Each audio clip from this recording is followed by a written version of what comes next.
Okay, Paul. Paul, get closer to the microphone. You were starting to fade away again. All right. Let's see if we can get Jerry Grover's face up here. Hopefully, you can see him now, maybe? Not yet. There we go. Yeah, we got him. Okay, well, good evening, ladies and gentlemen, friends and family. And again, pleased to welcome you all to the regular weekly Book of Mormon Perspectives Forum.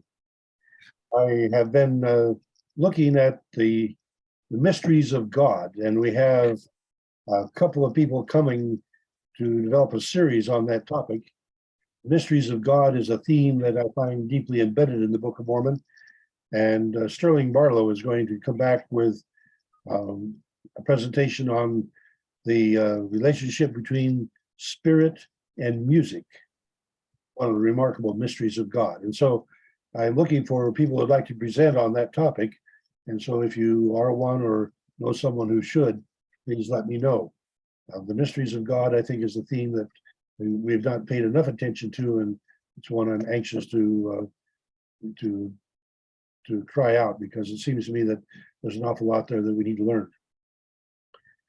This evening, our guest and presenter is again Jerry Grover, and his presentation last week on Nephite numbers and the intervals raised a whole bunch of questions about calendars, and we found that he's presenting or developing a book that's now at about 500 pages about the Mesoamerican calendars. So I'm anxious to see that.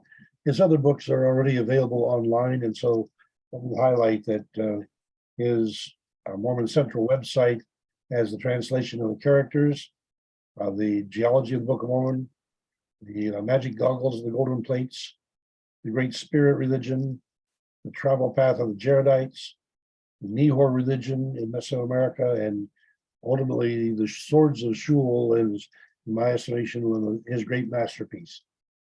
He is a geologist, and all of those books are available, but they're available online at no cost. And so I really respect that he has gone to that kind of sacrifice to be able to make his information available.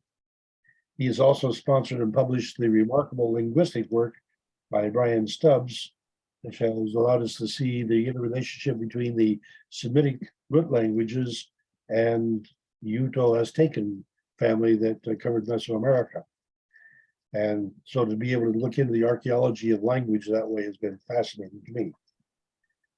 I am delighted that Jerry has become available. He's participated with his comments and questions in the past year, and last October he stepped in with a last minute kind of presentation, and that was on the volcanoes and earthquakes that would be required to produce the kind of setting that the story of Jesus, the 3 days of darkness, were produced. And so that fascinating geological presentation introduced him to the group, and here he is producing another remarkable last week and tonight. And this time it is it came to pass, and it came to pass. And so we're looking a bit at history, and in a remarkable bunch of history in the process. Let me see if I can get that slideshow to work. And then if that comes up, we'll be able to pray. But at this stage, I'm watching a little red circle go in circles. There. Let us pray together. Alpha and Omega, God beyond time. We bow in awe and respect, looking again at your creation so sublime. A multiverse with ethereal pillars in another galaxy of creation. And as we rehearse our history, we see you in the founding of our nation. We recognize too late in life the gentle nudging of your hand, and often only see you in our rear view mirror, acting in every land, encouraging the virtues, the shift from dysfunction to functionality, urging us to live in peace, to develop a Zionic commonality. We see a bit of Zion in the pre-Christian Enoch city and begin to recognize to lift the poor to prosperity leaves no one needing pity. To live in righteousness requires equity, no need for race or caste. In writing the new Zionic chapter in which peace will have come to pass. So as we think about scripture, what has come to pass, presented by Jerry Grover, we ask your blessing on our Zooming group, that your spirit rest upon us and gently hover, to help us make sense of our storied past, to take its lessons, reason, and rhyme, and apply them toward the Zionic cause, your goal for us at our terminus, not yours, of time. In the name of Jesus, whose life most assuredly came to pass. Amen. I will stop the share and turn it over to you, Jerry. Thank you. I highlight that I really appreciate the fact that many of you keep coming back and sharing in these sessions, and I find them enriching myself because we get so many unique perspectives.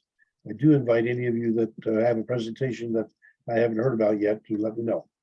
Jerry, it's all yours. Sure. Oh, I should mention, next week we have Steve Pinecker on tap. That will give us an evangelical perspective on the Book of Mormon.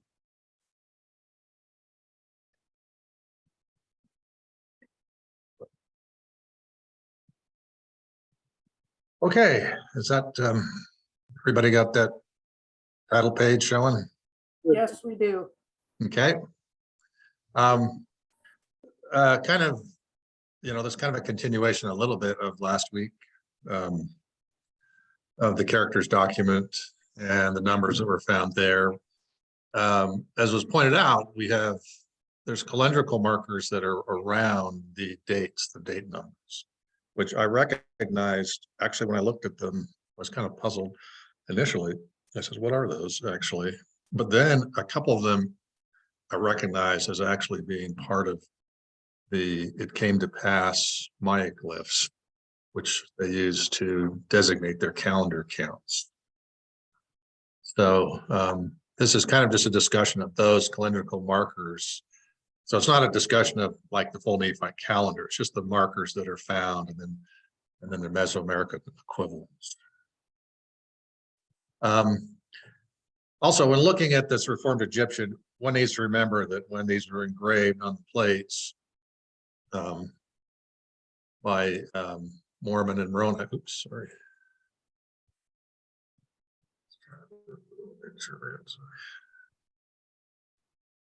The language had been embedded in Mesoamerica for approximately 1,000 years. So that's a long period of time for any language to sit somewhere without some modifications. In case of the calendrical markers and structures found in the Characters document, unlike the numbers, which actually had pretty straightforward forms from hieratic, the glyph forms, because the Hebrew and Egyptian construction did not actually use, wasn't originally accommodating of the Mesoamerican structure, the hieratic and demonic glyphs that are kind of used to derive these Characters document calendrical markers, they do originate in the Egyptian, but the Egyptian didn't really have an equivalent. So you'll see that they're modified or stylized somewhat to basically accommodate this calendar system that didn't exist in Egypt, but they still utilize the Egyptian to as a descriptor or as designation of the calendrical system. So that's kind of why I'm saying we're not necessarily expecting in these particular glyphs to have just a complete straightforward match to meaning, although I can show there is some. unlike, the names and the rest of the text that's in the characters document, you can pretty well show the meaning right to our hieratic glyph. So this is the characters document. Last time I talked about, the blue, everywhere there's a blue, that is a number. The other things that I'm showing here, and we'll talk about them, is the red is a calendar, is initial series. And we'll talk about how the Maya, particularly in Mesoamerica in general, but mostly the Maya is what we know the most about, is they have glyphs that are associated with the calendar dates. And those are what we're calling markers. So the red is a calendrical series introductory glyph. In the characters document, the Nephite actually tells you which calendar you're on. The purple designates, it's a distance number, and I talked about last time the way that the Maya do it. You have select a date, and you can go forward or backward off of the date. We'll talk about that in a minute. And so you have a posterior, which counts in a certain direction, and anterior counts in the other direction. The other thing they have is they have period ending or transition glyphs going from one era to another era. We also see those here in the characters document, and talk about those as well. So here, like the green, we have the posterior, and as you can see, these are all pretty close to identical. The reds are different because the calendar actually that it's referring to are different. Some are the same if they're referring to the same calendar. And then the purple, these are the distance number, and you can see there's kind of these H forms here. The little, what I call curly six glyph that accommodates actually does shift positions, and I don't have that in the analysis tonight, but that does actually reflect the calendar that they're sitting in. I kind of have an analysis of that. So all these little purple ones. And then, as I mentioned, the green is the posterior, the orange, which is like these two little crescents. Those are the anterior date indicators. And the pink, we'll talk about, those are the period ending or transition glyphs. So they involve more than just that glyph. It's because it actually identifies the calendar that it's transitioning to. There's not a ton, there's just a few of those. With that, we'll just head to the next slide. This is the kind of a description of the Mesoamerican calendrical markers. Now, Mesoamerica, they use the long count, which is basically a day count. They count every day, starting from a point back in 3,114, which Paul asked me about last time.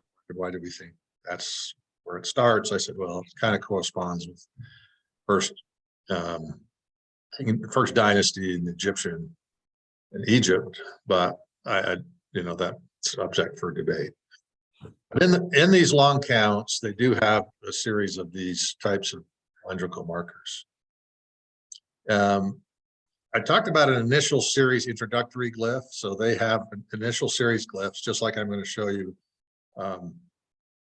However, they do kind of have a basic one they use just for all their calendar counts, because they're really only counting them long count calendar. They also include other calendrical elements, but they kind of smush them all into one calendar.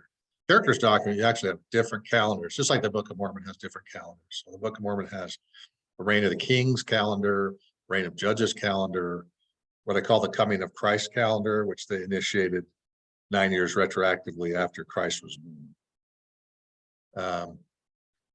There's a supplementary series that the Characters document does not have in the Maya, so we're not really going to talk about it. As I mentioned, these distance numbers are the intervals between dates in the Maya inscriptions. And the posterior and anterior date indicators, which the distance number is either followed by or surrounded, or is at some position related to the anterior or posterior date indicators. Kind of, as I mentioned, it would be something like a simplistic example of their counting would be Ronald Reagan was president in 1982. Then it came to pass after 4 years, he was reelected. So the initial series date would be 1982. Maya would then have a DNIG, this distance number indicator. We don't obviously have it in our sentence. And then it came to pass would be this PDI glyph. And then you would have the 4 years. So it's basically saying you count forward from that 1982 date 4 years. And both the PDI glyph and the anterior and the ADI, the anterior date indicator glyph, by the Mayan scholars, they have translated those as it came to pass, or since, or otherwise. In my translation of the Characters document, I didn't list it came to pass, and I just put since, because I was not trying to recreate the Book of Mormon language exactly. It was just trying to get meaning. And so I mean, I used it in a couple places, but it would be much longer if I had done all the it came to pass. So, okay. Hope this isn't too confusing. So now we'll talk about this initial series introductory glyphs. And these are the ones that are in front of the date, which tell you which calendar you're in the Characters document, in the Nephi calendar. They had, like I mentioned, they have these in the Epa-Olmec and Maya systems, but they don't have multiple ones. They just have kind of one form or format. They do stylistically change, but the Characters document actually, you'll see that these introductory glyphs also incorporate numeric elements of the sacred numbers, which I talked about, that the text itself, the numbers itself, do kind of contemplate or incorporate. It's a very religious text. So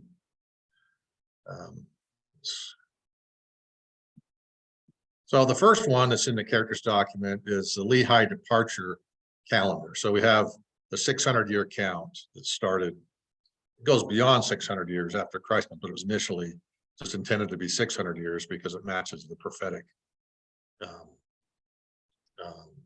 prophecy by found in the Book of Mormon that 600 years after Lehi's departure from the land of Jerusalem, then Christ would be born. And it has basically these three little bars, and then you actually have a 2 associated with it. Now, I actually think that maybe this is associated with the death date of King Benjamin. The Mesoamericans did incorporate month glyphs into their calendar markers. So I think this may be at maybe 2, but it's also doing something 2, meaning it's 2 months, adding 2 months to whenever King Benjamin's death date. It's telling us which month he died within that date.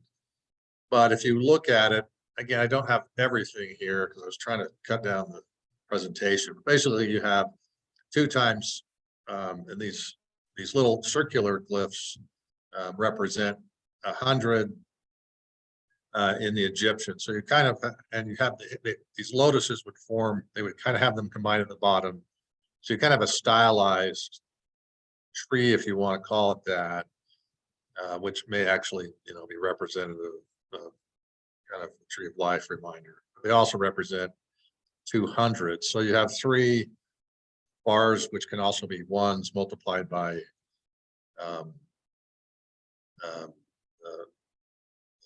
200s, and you get 600. So this is just talking about that glyph that shows the 2 months.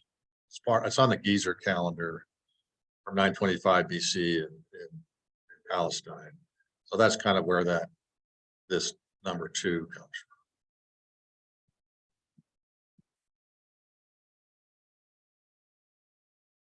from.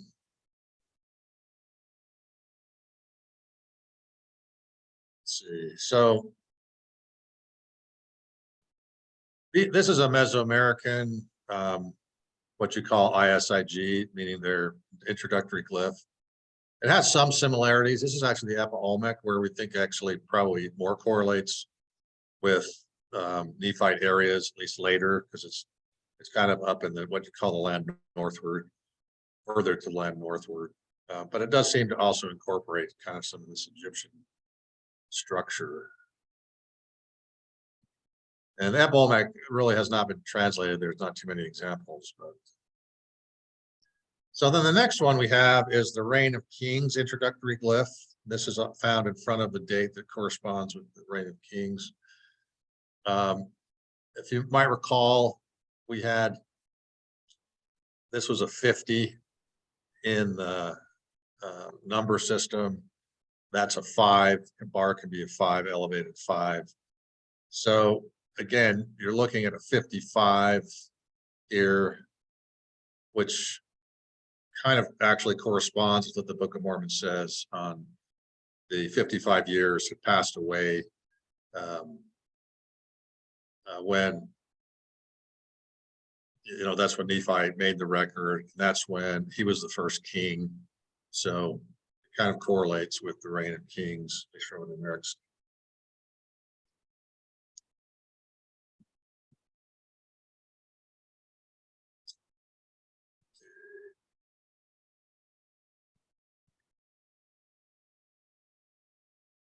The next one is the reign of judges introductory glyph. And again, these are stylized. They're not matching the number exactly, but they're a form of the number that I previously talked about. So this is a stylized number 7, which is kind of interesting. I'll talk about the 7 tribes. I kind of cut and pasted here, but the number 7, it looks to be indicative that there actually were 7 tribes. So there probably were 7 judges. The Book of Mormon doesn't say how many judges, just said there was, you know, the chief judge and other judges, but it would make sense. You have 7 different tribes. So it'd be a stylized number 7 for the reign of the judges. That was implemented, you know, at the end of the reign of the kings. So it's the kind of the next one in line.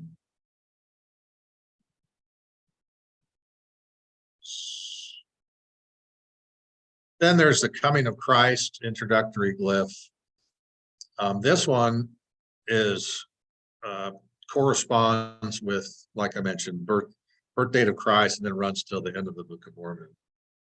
The glyph form can mean million, many, countless, multitude. Can also derive as infinity or eternity. It also correlates with the Egyptian glyphs for jubilation. And I haven't published this book yet, but in the new book, I'm kind of showing that there is a Jubilee calendar that is embedded in the Book of Mormon. You can see it when anytime there's a Trump mentioned, that's a Jubilee year. It's also in the Characters Document, lists Jubilee glyphs on a couple of those instances. So I do think that you're looking at kind of it's also doubling as a Jubilee concept for basically the birth of Christ. That's the time of Jubilee. And you can see it's a stylized form of one of the, meaning it's not exact, but there may be some elements I'm not seeing there. You know, I mean, you only had so much text. Some of the elements of the glyph may represent other things in Reformed Egyptian. So let me get to the distance number introductory glyphs, which tells you there's a distance number associated with it. As I pointed out, there are kind of these H type glyphs that are in the Characters Document. Now, in Maya and also in Egyptian, these glyph forms could flip and be reversed, depending on if you were reading from right to left or left to right. So you kind of have to look at, there may be both. It may actually match a mirror glyph form. And like I said, there is some variation even in the Maya as to the way these things work or count. So it's not like a standardized uniform system throughout the Maya. They have them all, but sometimes they'll use the ADI or PDI in a little different ways.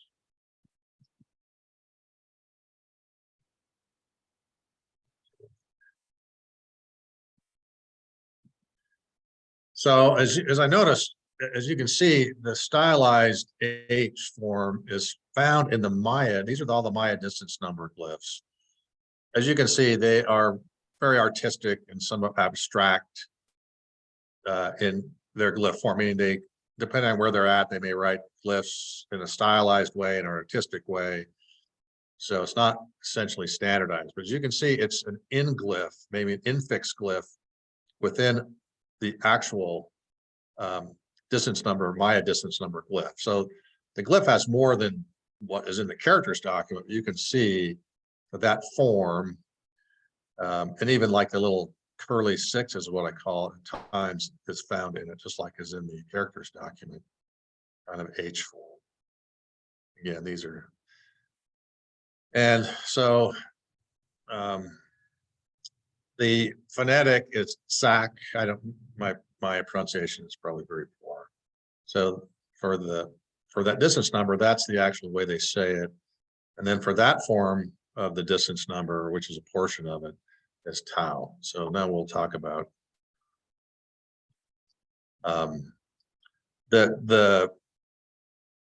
the definition really of that particular distance number glyph, minus or translated as succession, exchange, change, or to follow.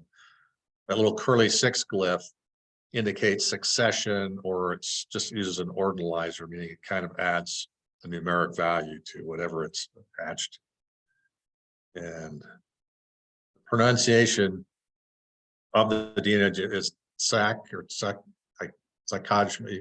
Just don't quote me on that. And is also defined by other Montgomery as put in order and was counted or increased. So in the characters document, the Egyptian from which it's derived is similar to the definition of increase found in the Maya. It comes from the Egyptian word for ki, I guess, under the fudge. There's a couple different phonetics systems, but it means another and also. So they match these are the hieratic forms. So you have like kind of the little curly six and the little H form that make up that word. This is actually the demotic, which is actually a very close match to the characters document glyph. So again, it's another. So it actually matches the Maya definition pretty close to what they've given to the definition of that Maya glyph as to what the characters document glyph is found, definition found in the Egyptian.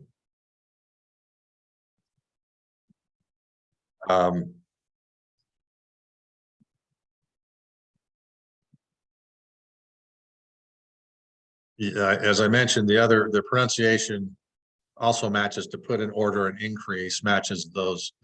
Phonetically, there's also a match to the Egyptian, not only in the meaning, which we just discussed, but phonetically, there's Egyptian word, the TS, which means to order, and K, which that's the little curly six word, in the Maya, means another. And so you're seeing kind of two things. You're seeing the glyph form seems to have been borrowed to some extent into the Maya, and you also see a bit of the phonetics, some portion of the phonetics being borrowed in, which interestingly enough, Stubbs noticed not the glyph forms or anything, but Brian noticed that this particular word in Egyptian, correlated into the Uto-Aztecan. So it's actually, it's pretty sure it was incorporated into the Nephite language. And then, I would suggest it was borrowed into the Maya just because they're adjacent, and maybe when the calendrical system was being developed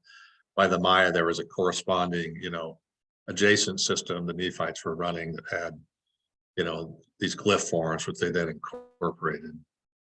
Also up in Teotihuacan, you do find the same glyph forms, although they really haven't been able to translate very well the Teotihuacan glyphs. We don't have a lot of text, and they look to be something different in terms of maybe monodic, meaning they kind of aren't necessarily structured language like we think. They may be more of triggers for a particular story or something like that. But again, even in Teotihuacan, they've been able to figure out, they do actually correlate with calendrical things like the new fire ceremony. It's a symbol of the 52-year cycle. So maybe it's also, whether they borrow from the Maya or whether they're actually borrowing from the Nephites, I don't know. They could have, because at least under the kind of the more accepted Book of Mormon geographical models in Mesoamerica, you have the Nephites positioned between the Maya and the Teotihuacanos to the north. So you have the Maya to the south, essentially, and Teotihuacanos to the north. So then we get to the posterior date indicator. As I mentioned, it places the numbers going forward in time. These are the ones from the Characters document. These are the different examples. Then I've also just done the mirror. So when you're looking at, and also in the Maya, if you may, I didn't really point that out, but if you notice, sometimes they put it to one side, put it upside down. I mean, they do a lot of funky things with their glyphs. They're very artistic. So when you're reading Maya, you have to understand that, well, you're looking at a glyph, but they may orient different, the glyphs that form the large, they may put different smaller glyphs to form a large glyph, but it's not always in exactly the same order as from place to place. So this part of the glyph form matches the PDI. This section over here, these are all just different examples. Like this one, if you look, it's like on top and flipped on top. Same over here. Typically they are on the left side of the Maya glyph, but not always.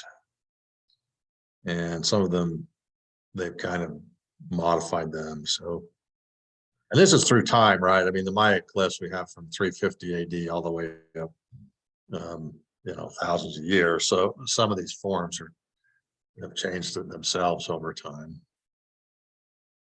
So, like I said, they would move their affixes around, meaning they may have a word that has different syllables in it. They kind of move the syllables around stylistically.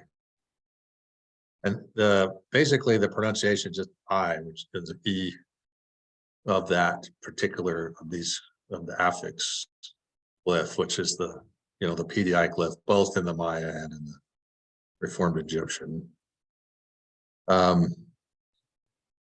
So then looking at that glyph, the full PDI glyph is Ayuti, meaning and then it came to pass and then forward.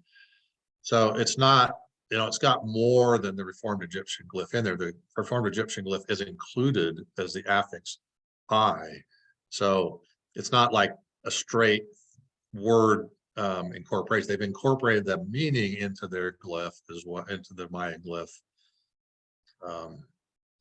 And then in the Egyptian, looking for that in the Reformed Egyptian source, you have this in hieratic. It's basically the hieratic of the Z11 glyph, and it forms the word imy, which means which is in, or it can also mean follow after of time, old age. So it has time relationship to it.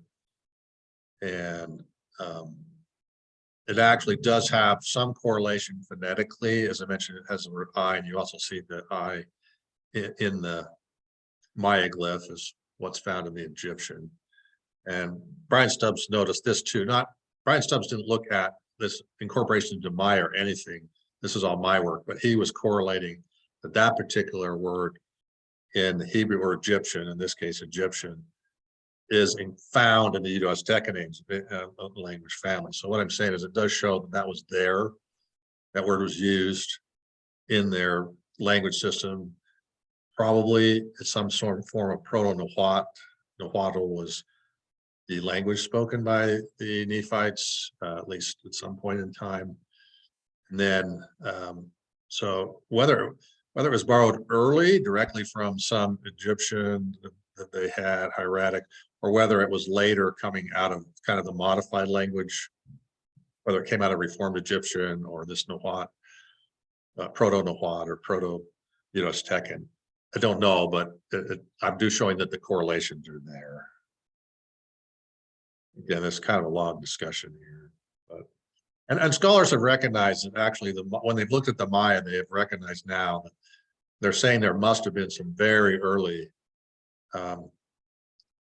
contact between the Maya language and the Indo-Aztecan. I mean, they obviously don't know about Reformed Egyptian and care about it, but they're saying, yeah, okay, there's some very early forms of Proto-Aztecan that are found in Maya, so there must have been some contact with that language earlier. And it's also supposed, or and Brian maybe talked about this, that the Teotihuacanos probably spoke a form of Nahuatl. So, and as we know, a lot of the Nephites went north, and actually it's talked about that that it went to they had a very clear, they migrated very far away. It talks about it in Helaman up to the land of many lakes and that, and I think that's talking about Teotihuacan. So now the Teotihuacan was founded by Nephites only, but some of them were up there. So it wouldn't be surprising if they, in fact, had some of these forms too, which it shows them. Well, then the anterior date indicator, that's these series of crescents. There's also a funky one here, which I'll talk about. And generally places you're not counting your number back in time. So you'd say before, just like the Ronald Reagan says 4 years later, you got elected or something, that'd be 4 years before. So they would count back from that distance. And like the other character calendar glyphs, it's found incorporated and associated with the Maya as well. And these also, can be reversed, just like I mentioned on the other one. So when you're looking at the Maya glyphs, for example, you may see like a mirror reflection. Doesn't mean it's not different.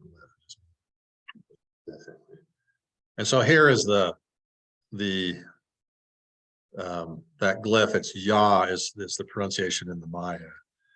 And so you can see that sometimes they would put it on the sides. Sometimes they had it surrounding. They actually had more than two on occasion. These down here are in the codexes, not in the monumental, meaning in the written books, few though they are. That's the form there. As you can see, they would kind of have them surrounding the glyphs on sides of the glyphs. Over here, you can see them on the bottom. They stylized them on the bottom. And that's actually the mulek, actually the fish. So that's a whole other discussion. But I mean, that's how they pronounce it in Maya as mulek. So again, you got over here. Anyway, you can kind of see it's all over the place. And again, this is another came to pass. The Mayanists all recognize this as it came to pass. You can say it came to pass as since or past or then. I mean, there's different ways you can say it came to pass.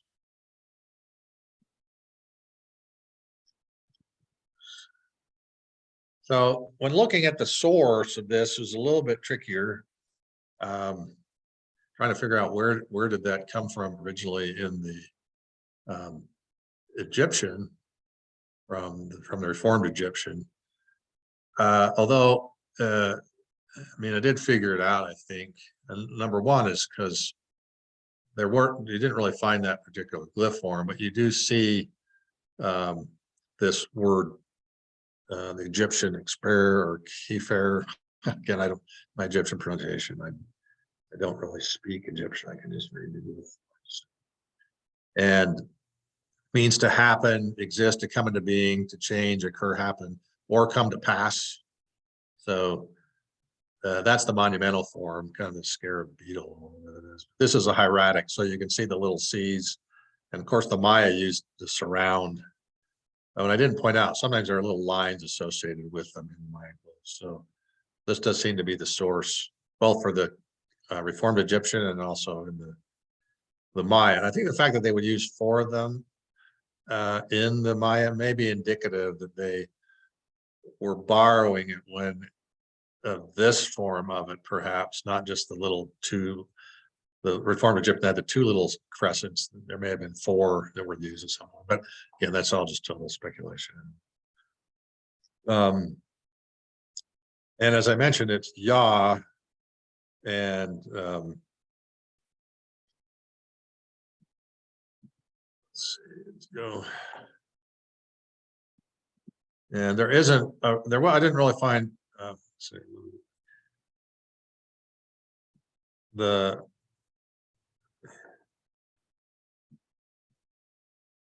So you don't really have, as I pointed out before, you have some phonetic correlation, meaning spoken with the other glyphs. This one, I didn't really find any, this did not correlate to Yah, these words in Egyptian. So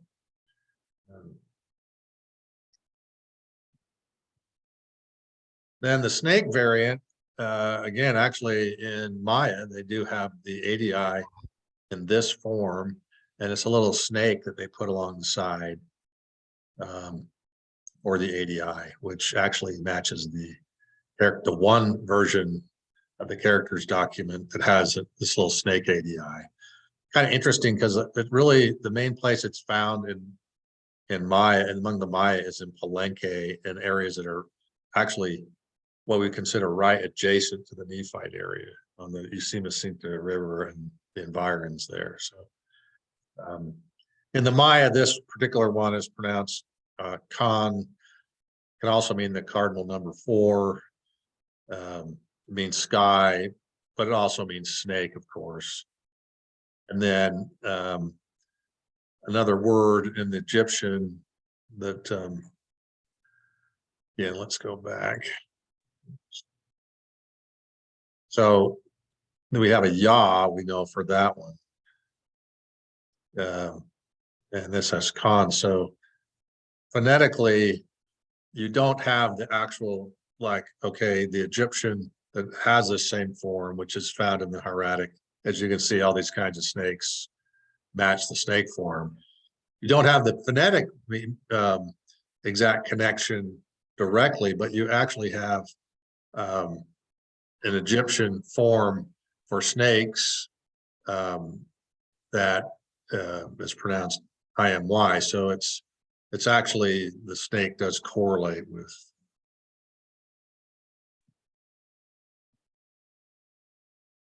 Okay, then let's go to the period ending or completion glyphs. And there are 3 period endings in the Book of Mormon, as indicated by the clause making in the whole. You actually see that like in 3 different places. And I think what you're looking at there essentially is basically a glyph form or a period ending. They don't call it that in the text, but it's just recognized. That's how they translate it. And these are the points, end of the 7 tribes period, which I'm not really talking about. The 7 tribes period is found in the Characters document. It's not found in the Book of Mormon because it was in that section of the Book of Mormon that we don't have. So it looks to be the time period before Mosiah.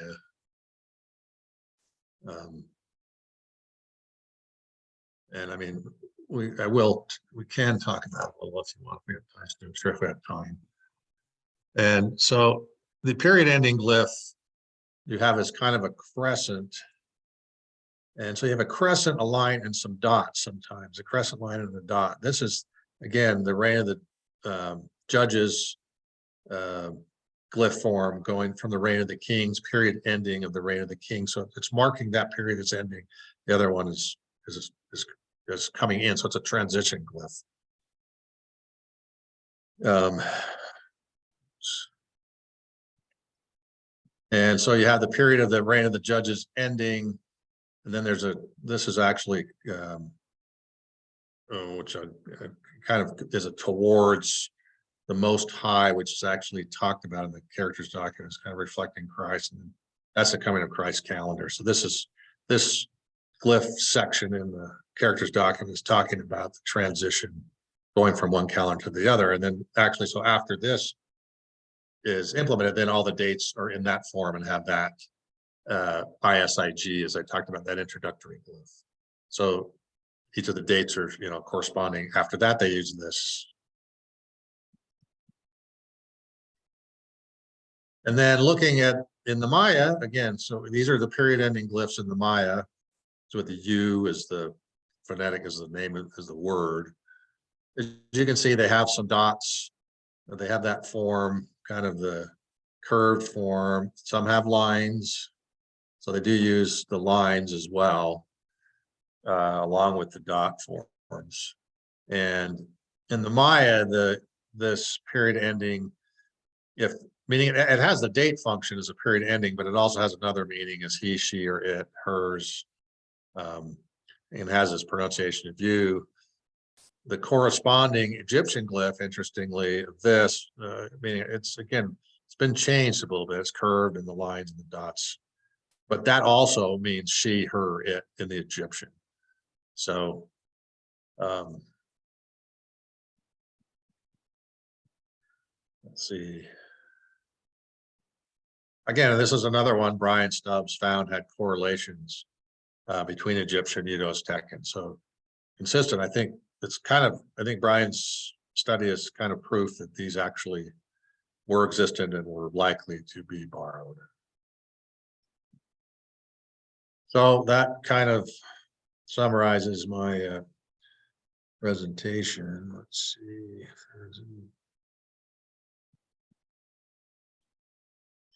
Yeah, one we kind of skipped, I'll go to it because I think we have enough time, is I didn't really talk about the 7 tribes glyph, but you have the 7 there. This is the glyph for tribe. In the Egyptian, it's fairly well known. It means file or troop or tribe. And then, okay, and talked about the period ending glyph. So these are the 7 tribes: the Nephites, Jacobites, Josephites, Zoramites, Lamanites, Lemuelites, and Ishmaelites. So now they didn't always distinguish that. Jacob says, well, I'm just going to call them all Lamanites or Nephites, but you'll find them elsewhere in the Book of Mormon. So they were existing.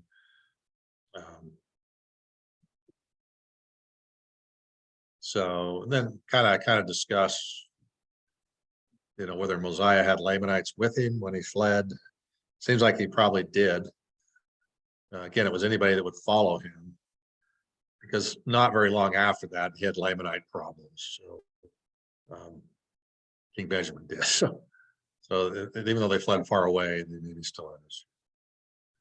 I had time to kind of discuss that. Again, that's a new, it's not found in our Book of Mormon because it would have been during the time period, the 116 lost periods. Okay, but kind of leave this up in case there's questions. Well, if you're ready for questions, I'm ready to start asking. Okay, shoot away. So go to your last slide, if you would, please. The one that had the HE6. The 2 glyphs on the right had the hand, and the palm appears to have the hole. Yes. Yeah. That comment on that, please? You want me to comment on that? Or you comment on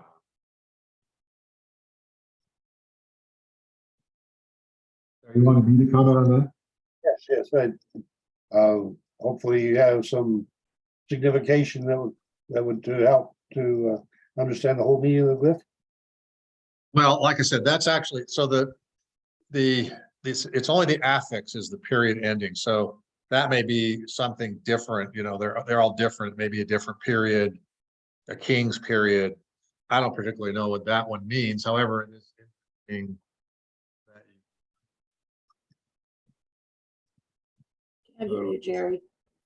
what's that? You kind of faded out there for a minute. Okay. Yeah, let me look it up. That actually, I kind of went through a last part of my book. I kind of said, okay, we're finding some infixes here in the calendrical markers. I'm wondering if there are any such things in the day names. And actually, like the day name, that little hand glyph is the Maya day name Manic. And it depicts a human hand.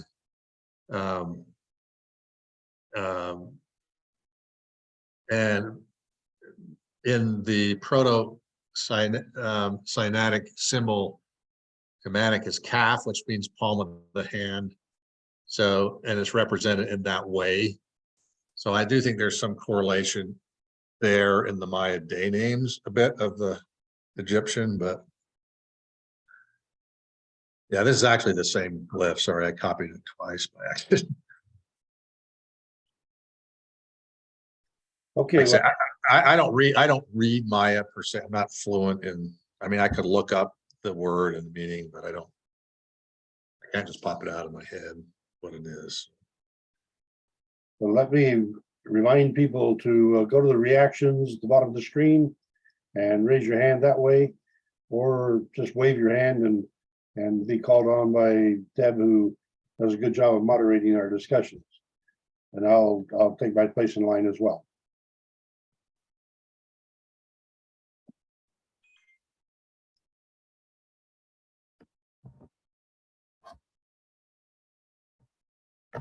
Okay, Paul, go ahead Oh, I'm the only one in line? Okay.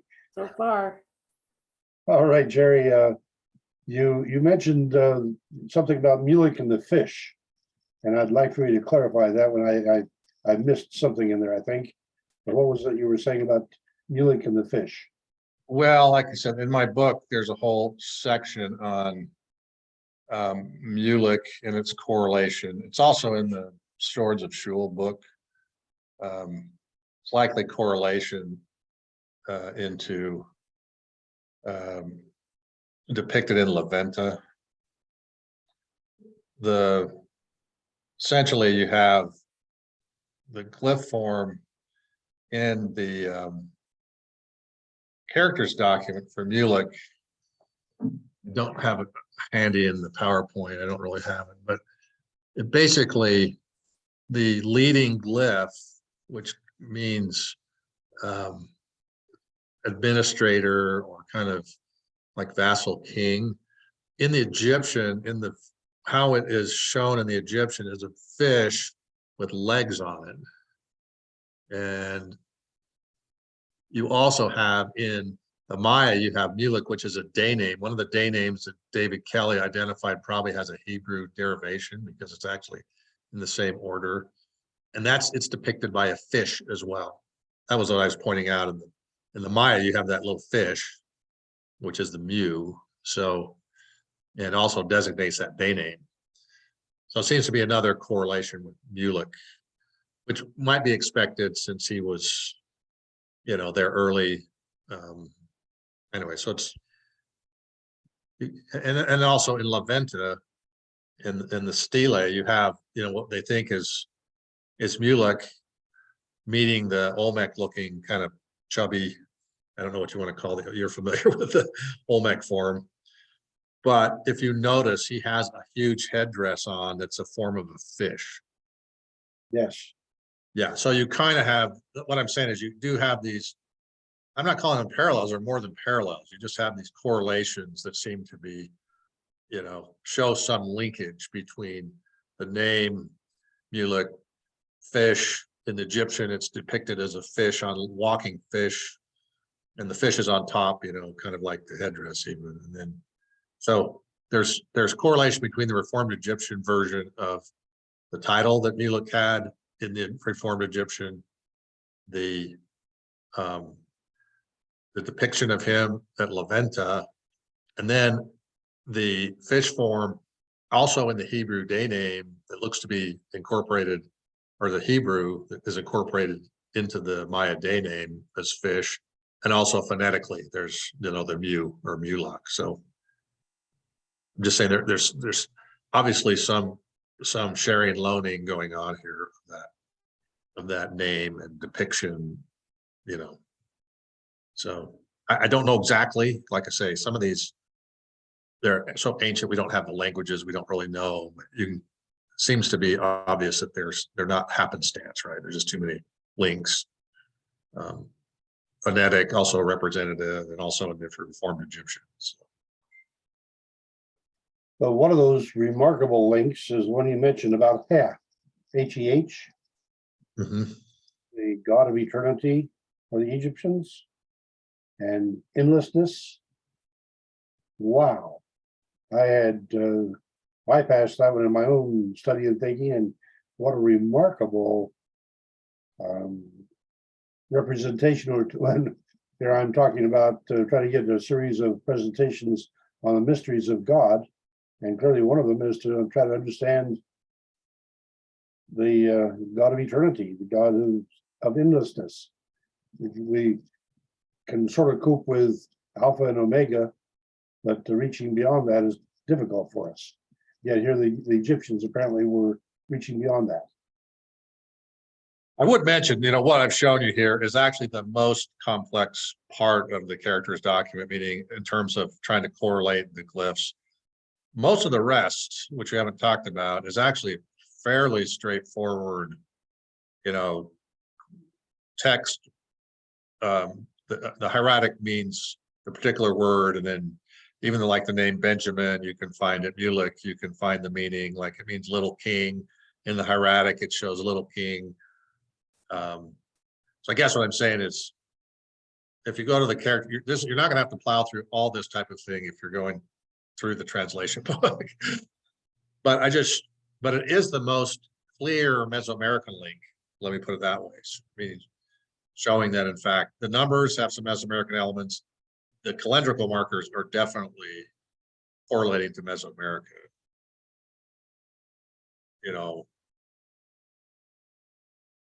Again, I'm not like taking on Heartlanders or anything, but it seems fairly obvious where the Book of Mormon took place. The characters document is kind of a slam dunk in there. And I understand you to be suggesting the Egyptian scarab is also an expression of that it came to pass? Yeah, meaning that was a word in the Egyptian. So if you go to, let's see. Yeah, so that would be the meaning they kind of should have explained maybe, but basically what I've tried to do is I try to show this is the monumental Egyptian, which is what's found on the temples and all of that. That's where you have like the complete depictions of the birds and the insects and the animals, among other things, buildings. The hieratic is where they just shorthanded it. So that word, that glyph in the Egyptian does mean to happen, to exist, to occur, to come to pass.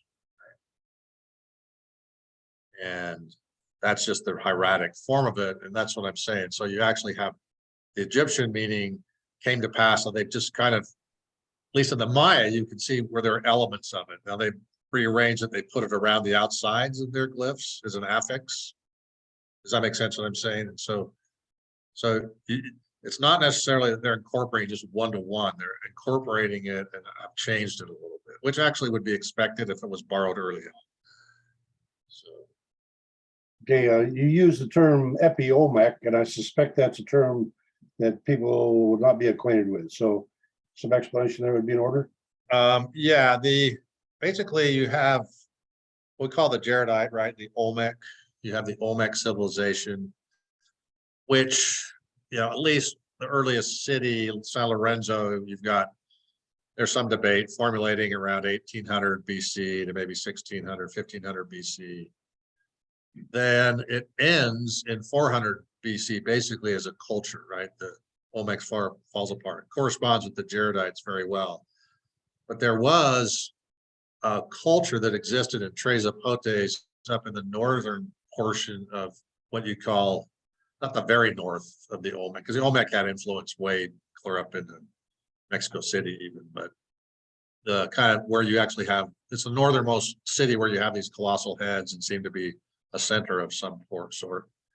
Then the archaeologists have noticed that it changed. The culture, the Olmec culture is not there, but it has some elements of the Olmec culture. And so they call it the Epi-Olmec.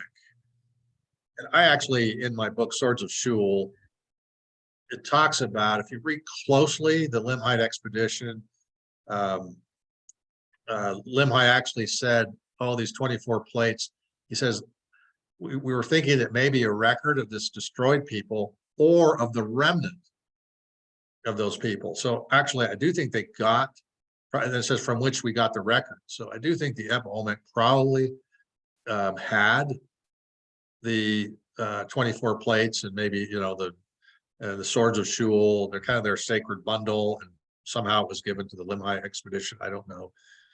Ether left it with them, or maybe it was passed down from, maybe he had some posterity, we don't know. But so, and it's interesting too, because if you look at the Nephi, if you're following kind of the Grijalva Poseidon model, kind of the Sorensen model, as they move into the land northward, that's when you start having the Gadiantons, and you have this ancient, you remember it talks about the record they got, and they're practicing the ancient practices, which it seems consistent with that the Epa Olmec had some. They have the jaguar shaman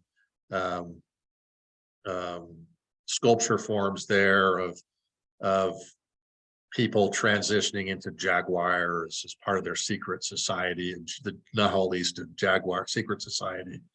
So it does I think the Epa Olmec kind of does correlate with the Book of Mormon record. What you're seeing, they encountered the Epa Olmec as they started settling up in the land northward, and that's where you start seeing maybe some of these influences coming in. And clearly that's when the Gadiantons started. You have Teotihuacan further to the north. So it seems like that's when they were starting to encounter these northern influences, which ended up, being the source of the destruction. I mean, the Lamanites are also helpful. Destroying the Nephites. Okay. So I don't know. Is that what you're asking for, Paul? Something is that?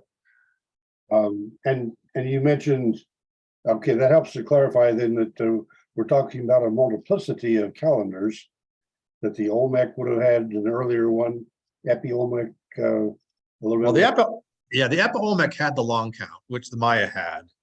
Right. I don't know that we don't really see the long count in the Olmec yet. I mean, they don't have enough. There is indication, I think, of early date in 600 BC, like in Huiquilco, of the calendar round, meaning the the 270-day year. So they did have a year count, but it was probably not the long count. So they had a calendar. When the long count got instituted again, that's kind of what I'm pointing out. Is looks like they have the Olmec. It seems like they maybe were even using Egyptian glyph forms in their introductory glyph to the long count, right? It has like the three curly. I mean, I'm just saying there, and my book goes into more detail there as to what I think some of the correlations. So it seems like maybe they were the ones that maybe got the long count going, incorporating some Egyptian. It's That, to me, that's we don't have enough data to show anything, as from archaeological standpoint. Yeah. Your assertion that the first dynasty of Egypt might be the marker for the 3,113 or 14 BC. That's a fascinating possibility, and then to suggest then that the Egyptians influenced the Jaredites, whose calendar then influenced the Epi Olmec and the Maya and the Zapotec and the Mixtec and so on. That it's just a fascinating scenario that you're laying out, and I just really quite if you go to my book, I actually take the Epi Olmec ISIG and I show what are likely Egyptian elements, glyph forms in that. I break it out. You have the basal form that actually matches some Egyptian, again, kind of correlating to the early dynasty. So again, unfortunately, we just don't have enough information, right? So I'm just saying that I can find, I mean, there are some correlations in the Egyptian into the Epa Olmec ISIG. I don't see, what we have of the Epa Olmec language or glyphs. I mean, although it's interesting, a lot of them have beards and all kinds of things like that, which you don't see in the Maya glyphs. But if you look at the Epa Olmec glyphs, there's facial forms that have beards and things like that. So and it may have been, I mean, I'm not saying it was necessarily the Mulekites or whatever or the people of Mulek that brought that over. There may have been Egyptian contact unrelated to Book of Mormon, right? We just don't know. And so some of these things may have been borrowed from trading, just trader contact. Let me decide. Paul. What was that, Paul? Let the other hands go, please. Yeah, we got several in line. We got Val and then Rick. Go ahead, please, Val. Okay, so I'm wondering, in your work on the translation of the Characters document, you found a lot of correspondences in terms of the character meanings. To what extent have you derived syntactical rules. So language has its vocabularies, but it also typically has a set of rules about the order of words. Yeah, and part of the problem is I haven't looked at that in great detail. One of the things is it's not, like I said, I think what we're looking at is a preface, right? So it's kind of an abbreviated, just a very short form. And one reason I didn't mention this last time, why those first lines I do think are separate, is because in the broadside document that came out in the New York newspaper, they don't have the second part. They only show the first part of the glyphs. So I think you actually have two scraps or something, and then both got copied on one.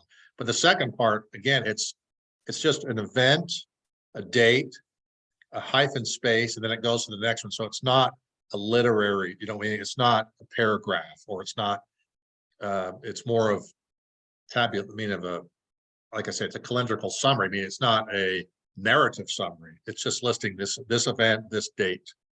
And so that's why from a grammatical standpoint, I don't think you can get too much off the second part. Off the first part, I think you can.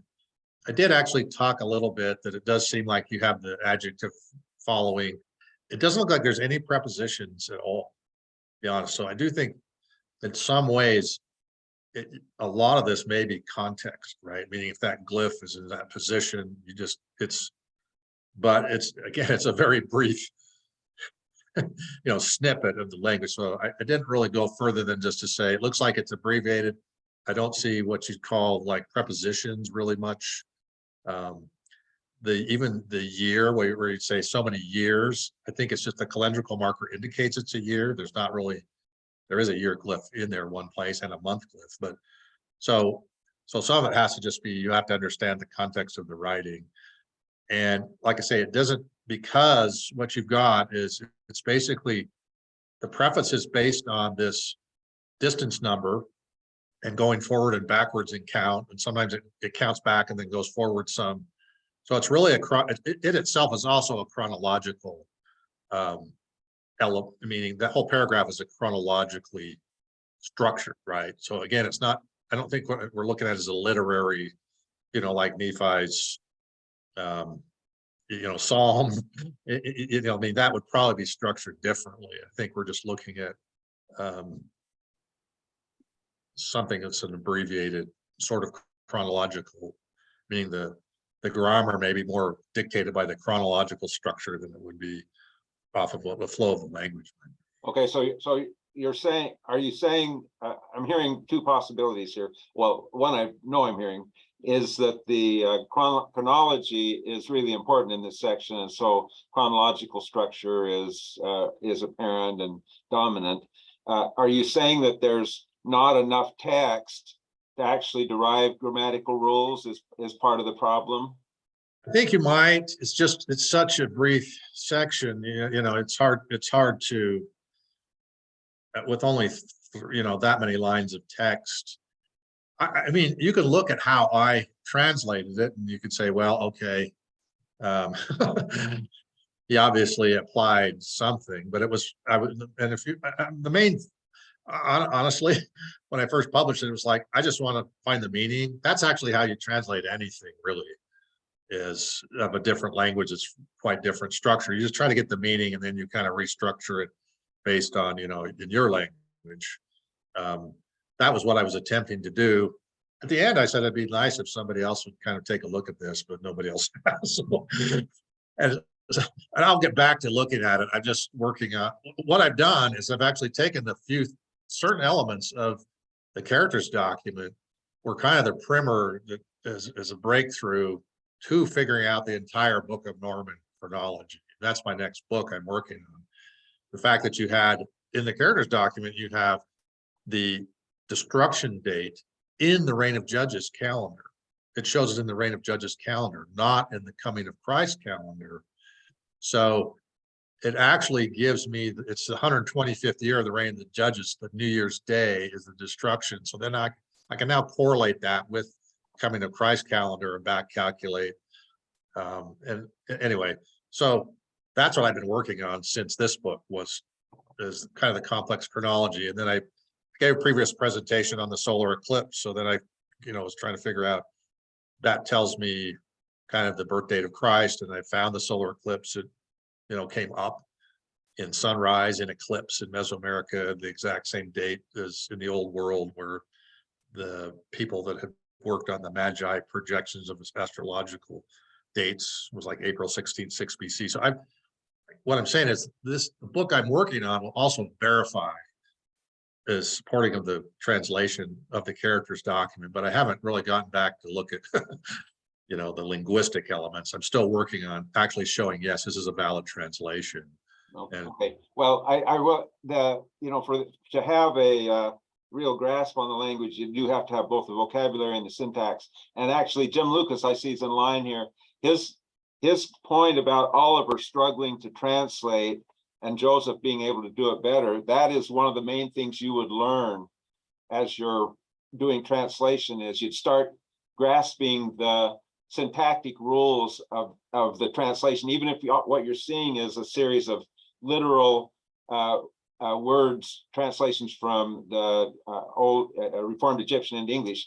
If it was put in literal order, grasping the syntactical rules would have been one of the main challenges of translation. I think that's definitely. I think that's part of Jim's theory, and your point about languages like in Hebrew, if they're saying something is something, they just put the two words next to each other. They don't have the is form there. So you get this kind of thing all the time in language that you're talking about.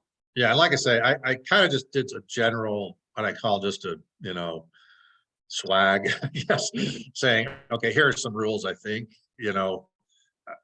one thing it was clear is in the Egyptian, they're using the shortest form for the word. So, I mean, I did look at it and say, okay, at least from word selection, which isn't really grammar, but it's still, language, derivation of the language. And it seems to be that probably the media of the plates, meaning they need to have it compact, and that is dictating a lot of the language. Now, whether that would affect why there are no prepositions and things like that, I mean, I guess I could surmise that maybe I called it a stripped down kind of Egyptian, meaning I'm not seeing certain elements that maybe you might see in a normal like Egyptian text. And so there must be a lot of context. And I think that's why they were saying it's kind of hard for them to actually communicate everything they want in the written form. Probably it was also like oral, meaning, that glyph maybe, could have precipitated an entire story. I don't know. I'm not saying that's the case here, but maybe, they struggled a bit with trying to express themselves in this language, right?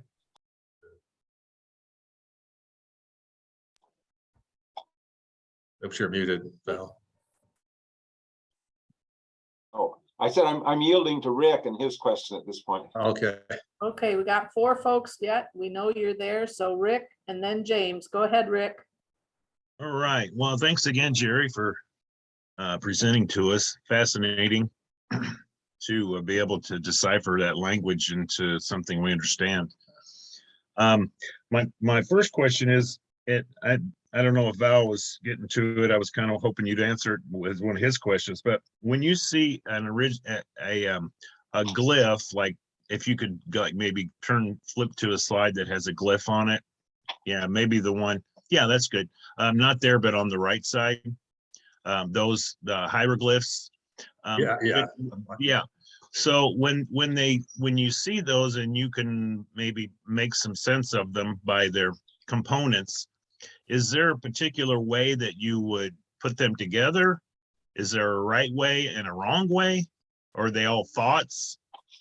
No, those are in Maya, they're phonetic. So it's actually like Egyptian a bit in that they have some that are ideographic, meaning the glyph just means what it means. It doesn't have a phonetic element, but they also have syllables in the Maya. And so each of like I was pointing out, like that uti, whatever the U in the Egyptian, or the I, excuse me, reflects the first affix of the word, but the Maya uses a bigger word, but it looks like one syllable in there is matching the Egyptian that they just incorporated somehow into their language. So, for instance, Yeah. Go So ahead. the Maya did have, like, typically they had ba and ma, they had syllables that corresponded to a glyph. So Yeah. you could actually phonetically structure the word. Does that make sense? Yeah. Although they did have ideographic, even the numbers, like you'd have a number, and then sometimes they just use like a monkey head to mean the number 5. And like I mentioned here, this glyph can also mean sky. So it's not, it's just kind of an ideographic meaning. Maya is actually pretty complex because they did both. And Interesting. Sequoia developed a syllabary for the Cherokee language, and it was like that too, where it had the vowels paired with the consonants in one Right. syllable. But like, say for instance, take your cursor and go to the right, right, stop. Oh, back 1, back 3, back, keep going back one more. Okay, so would someone read that, the snake, and then the number, what, 13? Is that on its yeah, side? And then that little that's a looks day like, name. and then the monkey face with the 3 legs, the curls that are kind of upside, the curls on the bottom, would you read that like phonetically, like syllables, like from the snake to the right? Yeah, well, again, I'm not an expert in Maya. I think Okay. they generally, their glyph forms went up to down, down to up, and then right to Yeah. left. And so Yeah. they did actually have rhyme or reasons in the glyph. But as you can see, I think there was a lot of flexibility. Okay. I mean, sometimes they would just artistically put them, as long as they had all, like, let's say it was a word that had 3 syllables. Yeah. And sometimes they would like to put it in a glyph inside another glyph.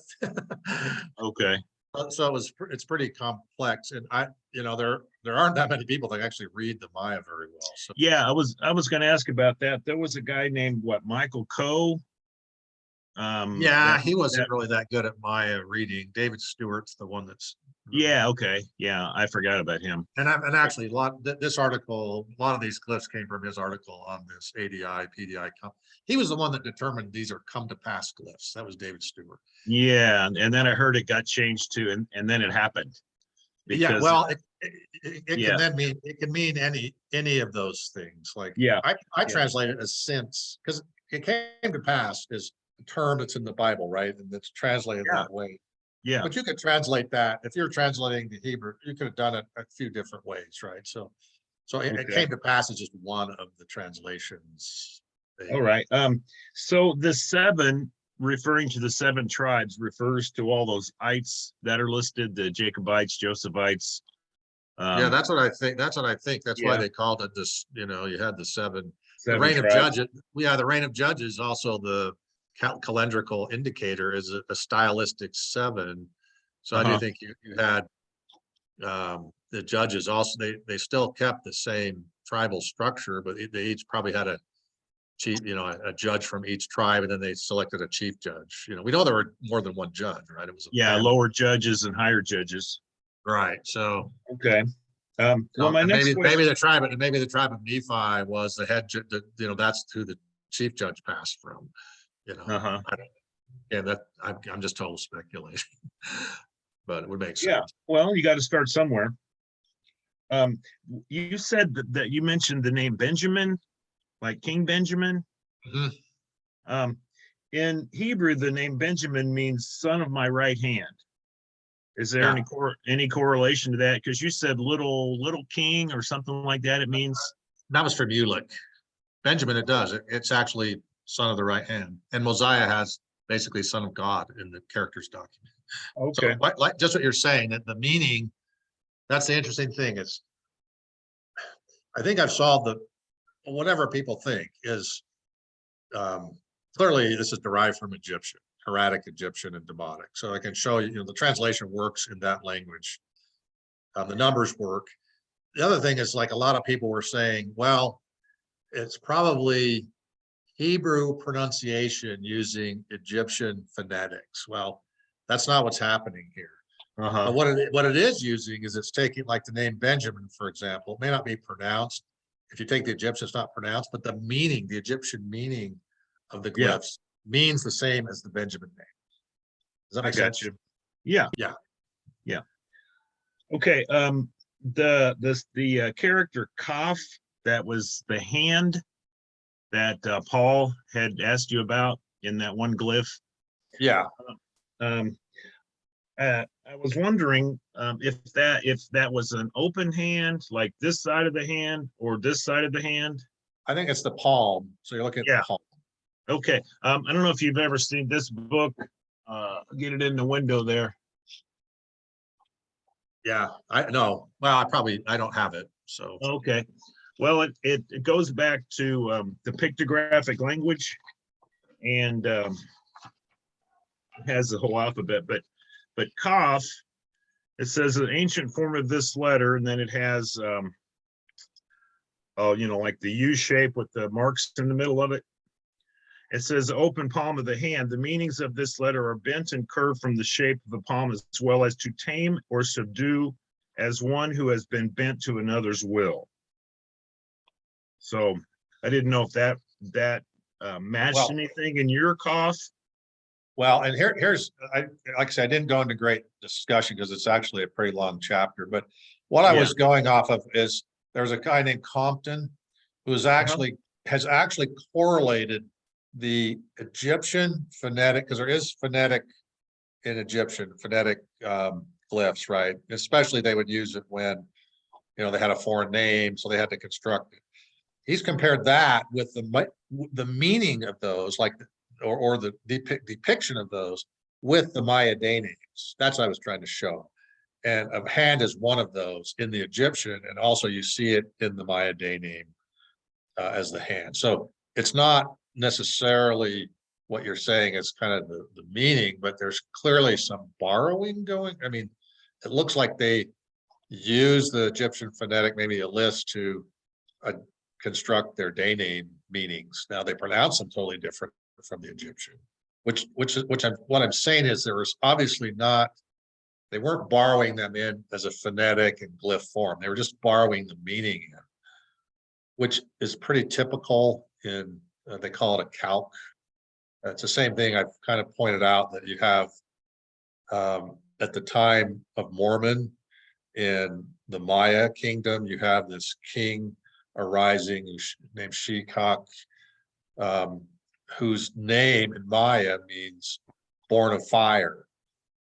You also have Aaron, the meaning of in Hebrew of Aaron is also conceived in flame.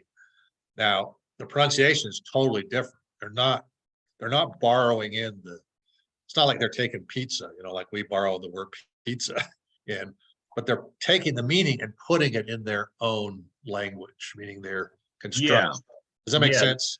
And Yeah. so that's what I'm saying is happening here in the day names. It looks like, and some of them seem to have incorporated the Egyptian, the underlying meaning, but really nothing phonetically. Yeah, so you have kind of a difficult task because you're trying to translate 3 different languages into one, or one into 3, by all the symbols and by all the borrowed meanings and borrowed characters. Yeah, and that's that's when I approached it. It was like, again, the numbers, the Egyptian meaning of the characters document, it translates from the Egyptian into what you would expect. And it has Mesoamerican. Now, what that means in terms of the way it was spoken, I haven't really derived that out of the glyphs. There is some indication that there was some Hebrew following, and it's like some of the names like Benjamin. I've kind of deferred to Brian's work. That's one reason I paid to have it published, because I thought it was very valuable. It kind of shows that you have this language that has absorbed Egyptian pronunciation and Hebrew pronunciation. Of course, it's changed over time with sound shifts, as you would expect the languages to do. So again, that's why I said I wish someone would give me the plates for even like a few days. I could answer maybe some of these questions. I'll send them right over. Yeah, and that's part of the problem is I'm looking at very limited text, and a lot of it's a calendrical summary, so it's not really, you can't just, it's not like laying out a nice paragraph has all the word forms, and again, so, but again, I do think it's a major breakthrough. Okay, well, thanks for all your work, Jerry. I Okay, appreciate it. Fascinating. Rick, would you do us the favor, please, of putting that book that you showed on the chats so people can see it, please? Thank I you. will. All right, let's move on. Okay, thank you, Rick. James, then Monty, then Blair. Go ahead, please, James.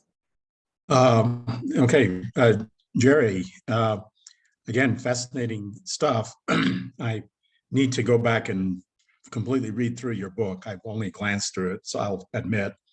sure to be, What I be wanted sure to to keep, be sure to have your Tylenol.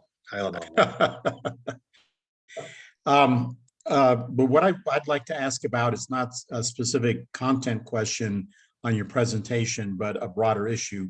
And if you'd rather not discuss it in this form or at this time, that's fine.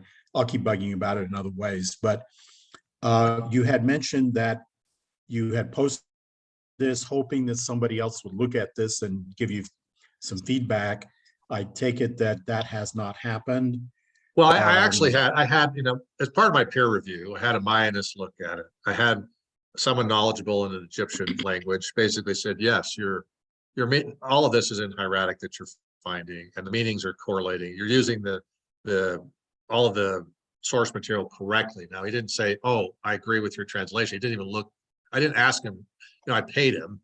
So I didn't want to pay him another $5,000 to say, and he probably wasn't going to say anyway. A lot of them are just scared of it, to be honest with you. They don't, I think too many people got burned by the Book of Abraham or continuing to get burned by the Book of Abraham. So that's why nobody really attempted much of it. I was a little bit surprised. I thought there's some obvious hieratic, even I can see hieratic. What do I know? I'm just numbers. I did know a little bit. That's why I was kind of like, why has nobody else really tried this? You know, at least found some. It was a fairly, I mean, it wasn't straightforward in the sense that it's like normal text, but you can, you know, if you look through the glyphs, you can find the hieratic and have the meaning, as long as you kind of understand the rule that they're following, that the hieratic is the simplest form of the word. I mean, they're picking a one glyph word. But yeah, so the hope was, I mean, when I published it, it was like, I don't, well, part of it was I published this and I was still working on the Ziff book. Because I'm kind of, you know, my research, it's a little ski-wumpus. I just kind of, I'm like, you know, the cat following the light that's going around the room. I run into something else, interesting and what channels open up that are unexpected and you want. Yeah, so I'm like, oh, this is more interesting than Ziff. So then I started off, and I'm just going to, first of all, I was like, hey, I think I can figure out a few of the numbers and dates, and then just turned into, actually, I think I can translate most of this whole thing. So I did that, and then I went back and finished the Ziff book, you know, and so part of it was I just left it saying, okay. I mean, my assumption was somebody would look at, and a lot of people looked at it. It's had lots of downloads and it had lots of comments, but I haven't really, you know, I gave it to all the people, BYU, all the people that knew Egyptian. They kind of found it, they said it was interesting, but I just don't think it's something that anyone wants to stick their neck out on if they're in academia. Okay. But I do think it's valid and can show that, like I say, this next book will show that the date system's completely balanced. Okay, so I guess this is probably obvious. If the people at BYU weren't willing to stick their necks out and actually substantively, publicly comment on your work, I assume that no non-restoration scholars are willing to do the same either. Or well, it's interesting. Online, I've had a lot of discussions with people like guys in Egypt, you know, that downloaded it, arguing, well, this might not be that hieratic form. I mean, they don't say it, but just in their discussion, they actually were talking which word it might be, right? So I do think there's kind of a recognition that there is Egyptian in here, at least that. Mm-hmm. The other thing I look at is the BYU people have always shot down anybody that's done a translation of the Characters document. They haven't said anything about this. So it's almost kind of like their silence means it wasn't so obvious, you know, that. Not so easy to shoot down. Yeah, and I don't know that they even care about it, to be honest with you. I mean, it's like they all seem to be working on Book of Abraham stuff. So Um, and honestly, a lot of this, like if you read the book, you do have to be knowledgeable in the Mesoamerican model and where things fit and all that to somehow, to get some explanation, which there just aren't that, since John Sorensen passed away, there's just not a lot of people that really know it very much. To Are be you, honest. I imagine you're familiar with the article that Bill Hamlin published now, what is it, 15 years ago, shortly before his passing, complaining that Book of Mormon as ancient text studies have been completely, precluded or abandoned. Yeah. Are you, I mean, what are you kind of? Yeah, Sorensen. I used to meet regularly with John Sorensen before he passed away, because he liked my first book, Geology of the Book of Mormon, endorsed it, all these things. Mhm. So, and actually I have some other things in common with him. He did his master's thesis on the Geneva steel mill where I work at, or his PhD, so, Oh, okay. but that was his big complaint to me. He says, I just feel like everything's been dropped. Maxwell Institute Mhm. is really not even believing anymore of historical Book of Mormon. They seem to be going, it's a 19th century production. And you do have some people in Book of Mormon Central, like Matt Roper and some others that are knowledgeable. And he's actually, I think he reviewed a portion of this book. I can't remember if he was a reviewer or not. Well, there are some people, but there's not a lot of research going on, to be honest with you. And so that's part of where I kind of feel like, Brian, and that's why I've sponsored his research, because he wasn't affiliated with the university. Where was he getting his money? Again, he just did this all on his own. Mhm. Massive amounts of time, years in research. So I got him somebody to edit it. I got him a research assistant to help do the appendices and organize. And then I paid for the publication. And then I pay him. He's deferred it now, but I used to pay him any download. I paid him a little bit of money for people that downloaded it. But the criteria was I wanted it out there. Anybody, that's why I said they could download it for free. Didn't mean it was for free. I was paying him. It was my money. So Right. it was But kind you of made my it generally available effort. to the public. Right. And so it is kind of, I would say that I even approached the BYU geology department, for example, said, hey, why don't we go down to Lake Atitlan? I think I can figure out there's a volcano that erupted about the time of Christ, they think, but it's never been radiometrically dated. I says, you could just do it as, get funding. It's not a Book of Mormon. You can just say you're going down there to help determine, why the lake fluctuated so much, and just couldn't get anybody to care. So it was kind of, I do feel a little bit like there's a few what I call Book of Mormon eggheads out there that are doing some research. There's a kind of a young guy that's expressed a lot of interest, has put some maps together. He's just a college student following it, but BYU, forget about it. And honestly, they don't even teach. I mean, I don't even care if you support the Mesoamerican model, but you might want to think there might be a class where they would say, instead, they've got like this J.R.R. Tolkien weird map, that just here's the map that, we just created. Well, why don't you show, okay, here's the Heartland model, here's the Baja model, here's the Mesoamerican model, show where actually there are places that people have worked on, can maybe show some things that work, but they don't even teach that. So I really my dad was a professor at BYU for 30 years. So it's not like I, don't respect BYU, but I don't think they just don't care. Yeah, the Jonathan calls it the fantasy map. That's that double balloon map that you're referring to. Yeah, and I agree with him in that. I don't necessarily agree with him in geography, but I'm like, yeah, at least put forward something, where somebody's done some research. Something. Why throw away Mesoamerica? You don't think it took place there, but why throw away all that research? I mean, you Right. might present it and say, hey, actually people worked on it. There may be some issue why you don't think it's viable, but maybe it's still, and then Jonathan kind of says that he has his different proceeding under different scenario, whatever he calls it. I can't remember. Different posture. Multiple working hypotheses. Yeah, that's what it is. Right. And Yeah. so I don't have any problem with that. And again, I've always got along with Jonathan. I mean, quoted him a couple of times in my book. So Sure. Well, we quote you in the book. So One last quick question. I know we got two people behind me here, so, but the work that you've done here, at least on the Egyptian side, pointing out all the hieratic characters or comparisons with that little short characters document, which I agree is a very short piece of evidence to work from.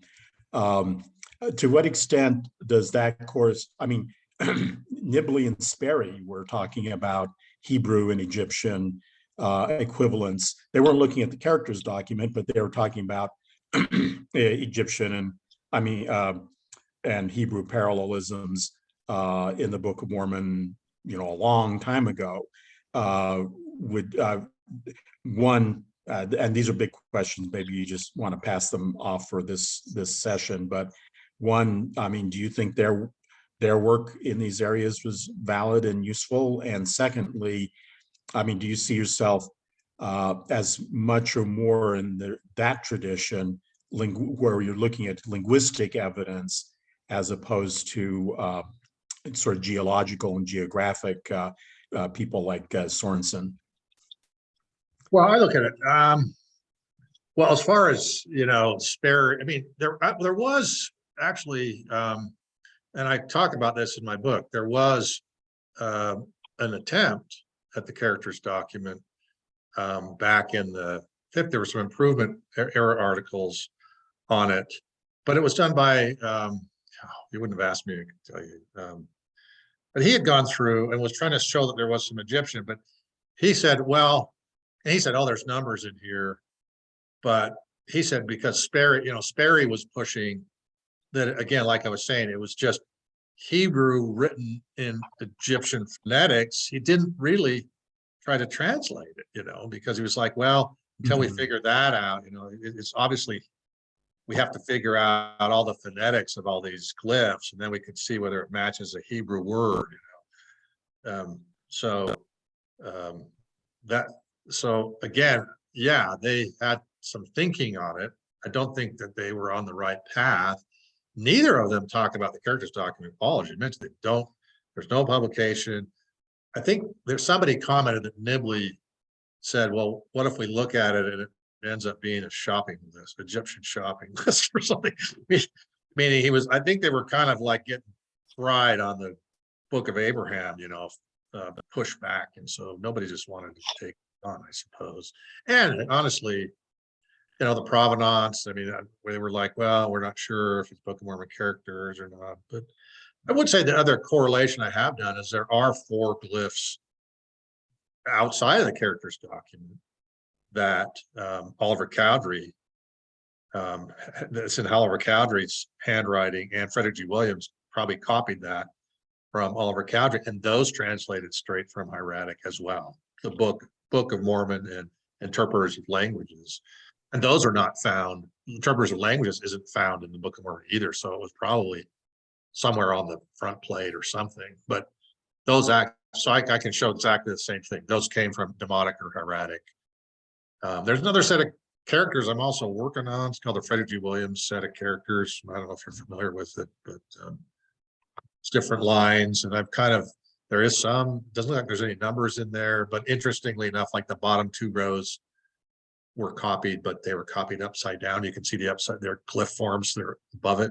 So I don't even think they had realized they were copying. They were obviously copying it from something, not even realizing that they had it turned upside down. Yeah, and it was probably like the seal is what I'm thinking. They were just copying it off. But I haven't, again, that's another book I just haven't had a chance to work on. What I do, I just start with scientific things. I do, if the Swords of Shul, if you look at it, I kind of do pollen analysis showing the land northward, where it is indicated, south of Veracruz was devoid of trees. The pollen counts went down. It has all this agricultural pollen in the exact time frame. I discuss actually the forensic bone degradation, what you would expect because the dry bone. I look at a lot of scientific stuff as I'm going through. Of course, I correlate with the archaeology. I just take on different things that nobody's really looked at, like the geology of the Book of Mormon is just a general discussion. I think I can figure out which volcano it is. We just need to get down there. I see things all the time and see the varying eruptions were. The Nehor, Order of Nehor in Mesoamerica, again, that's a comparison of the Maya religion versus the Nehor and all the correlations that go on there. And so I kind of take on different things. Some of it's just because I have a question. Sometimes I listen to anti-Mormons and see what, attacks they have. That's where I came up with probably the small plates look to be a Reformed Egyptian translation. That answers a lot of the questions. So sometimes my research is driven by some question that's nagging me. Like one thing that like on the Sumerian, right? It's like nobody's figured out Jaredite names at all. Obviously, they're missing something. They're looking for Jaredite names in the old world. They're not really finding them except for like single syllable ones. So I said something different's going on here. So I'm going to try to look at it differently and see if I can construct all these words out of Sumerian. I mean, it was clearly Sumerian. I looked at phonetics to all the phonetics in the Jaredite names match. There's nothing that wouldn't be consistent with the phonetics of Sumerian. So I kind of go through this process and I can show how all of them are derived from Sumerian etymology constructed in a Mesoamerican name structure fashion. So again, it was just, okay, here's a problem nobody's solved. I'm going to try looking at it from a lot of different angles, see what I can figure out. Characters Document is no different. And so again, I've got the chronology. Again, that's the attack on the Book of Mormon. Chronology doesn't work, right? You have 600-year prophecy. We know roughly when Lehi departed, 587 or something BC, or earliest 600. You have birth of Christ. We know it's before Herod died. I mean, I know what it is now because of my study, but at the time it was like 4 BC. We know it was Herod died 4 BC because there's a lunar eclipse, right? And so that didn't work. He didn't have 600 years. So, and the 400-year prophecies didn't work either. So that's where I started working on. I go, something's not figured out here in the Book of Mormon. It's obviously, they were very careful in all their year counts, right? I mean, Right. time is a big thing to them. They're not going to count 600 years and then we're within 5 years of it or something. And so I figured that out too. So I mean, again, I just kind of work on. You ask what do I work on? I just kind of work on what I think is interesting, and then try to solve problems. They're kind of these nagging problems for the Book of Mormon or things. Okay. Well, I'm going to try to. Are you going to be at your Scouts event on Saturday? Yeah, I've got to set up the projector. I'm just doing all the grunt work. So. Okay. All right. I'm going to try to make it there, so I'll catch up with you there and let there's the no other folks. There's no refreshment. So bring your own donuts if you're coming. Okay. All right. Passing on to the next folks. Thanks, James. Okay, Monty and Blair, thanks so much for your patience. Monty, go ahead, please. Yeah, Jerry, once again, you've done a great job of presenting, and I just kind of got blown away, as we were looking at this stuff. Once again, you demonstrated to me the great body of knowledge I don't possess. As for the structure of the different words, I mean, heck, I still pronunciate English wrong. But, well, like I've told people, I can read Reformed Egyptian, but I still can't figure out my teenagers. So part of my problem is my hearing is screwed up. So I think the words that you were using were day names. Can you tell me what the significance of that reference is, day names? The Maya have 20 day names. So their month is 20 days long.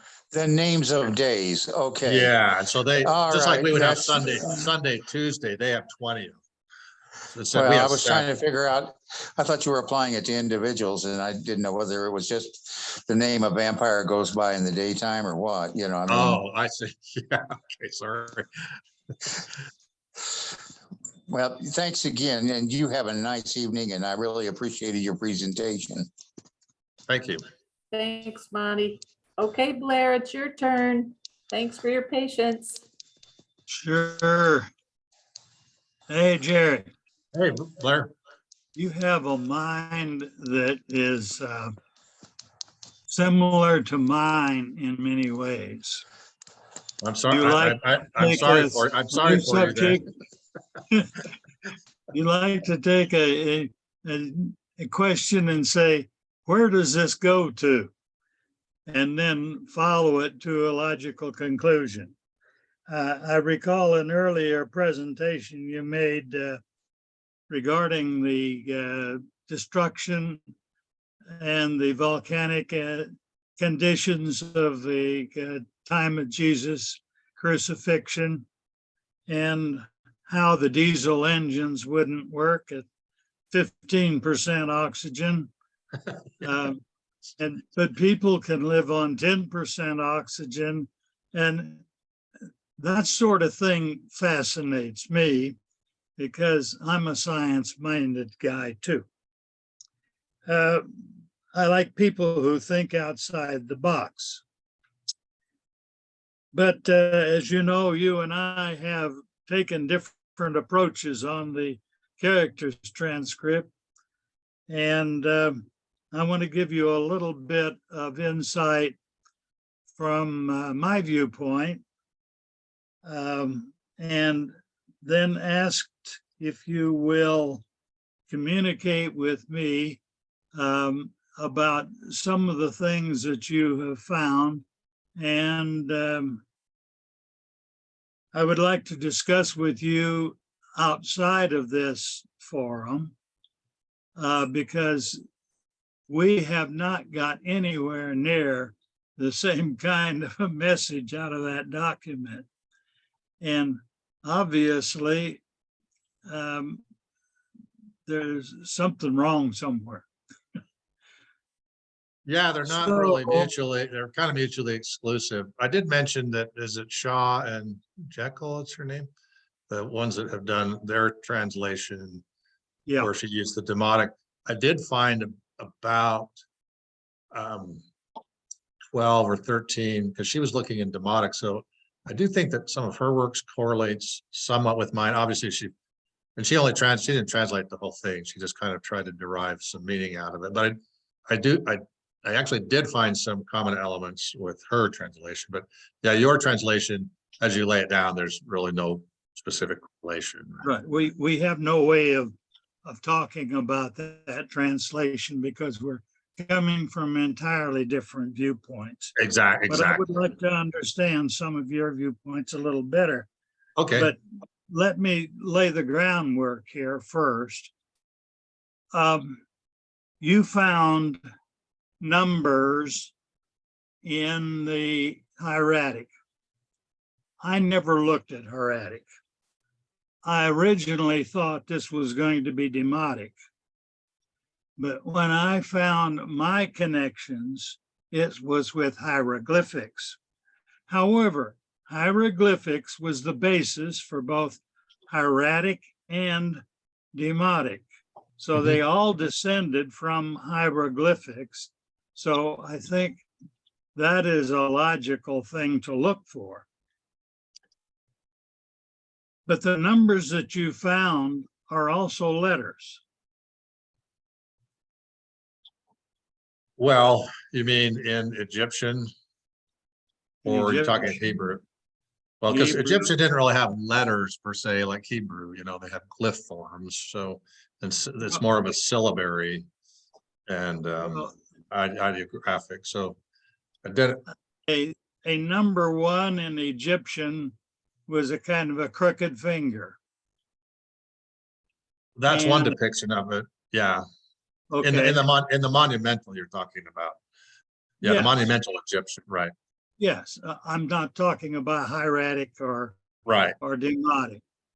But they did develop from that. Now, so you can trace similarities in patterns from the hieroglyphic down to demotic and hieratic. Yeah, But my once book, I discovered my connections in hieroglyphic, I didn't look any further. So I have no basis for comparing mine with yours. But Well, I will that's- say, I was just going to the say, term- if you look at my book, just like you had that scarab, I do show the yeah, I showed the hieratic, but I showed the monumental forms just for information, so you can see exactly what hieratic is being used in the monumental forms, the Gardner numbers, right? I kind of show them and then the Gardner numbers. So I like I said, my approach was not saying the glyph forms are hieratic, but I show where the derivation of that glyph came from the monumental, just like that beetle, the scarab, you know, that I showed that was, Yeah. so I showed you the monumental form. So my book has all that. I just didn't, in the presentation, I just didn't have enough time to go for everything. So you can Okay, actually take my book and look at the monumental too. But my point is that the numbers were also letters.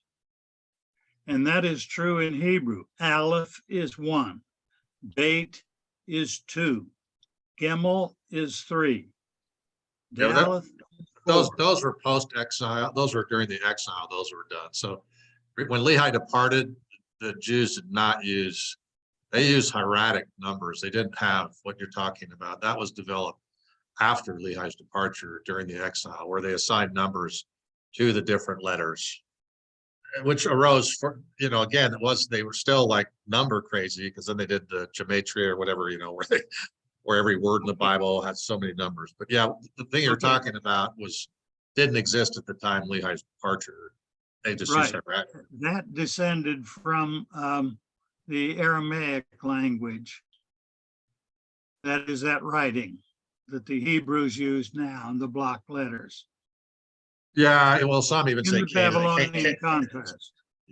right, and some Canaanite. I mean, they actually have some Canaanite stuff. So, but yeah, so there is a couple glyphs in there that do look to be Paleo Hebrew, not the post-exile Hebrew, the Paleo Hebrew. And my book talks about that. It seems like the months, they were actually using the month numbers. So I do think there was a concept that they were utilized. I mean, this hasn't been found archaeologically yet, but I do think they actually had their month designations were being designated by a Hebrew letter. Because then, you know, in the Bible, other than borrowing from the Canaan months, which is in one place, they just called the first month, second month, third month, just like the Book of Mormon did. But so I do think there's probably, at least, if anything, maybe this could add new light into Hebrew studies, showing that there may have been some counting of the month names using the Paleo Hebrew letters anyway. So it's not like there isn't there.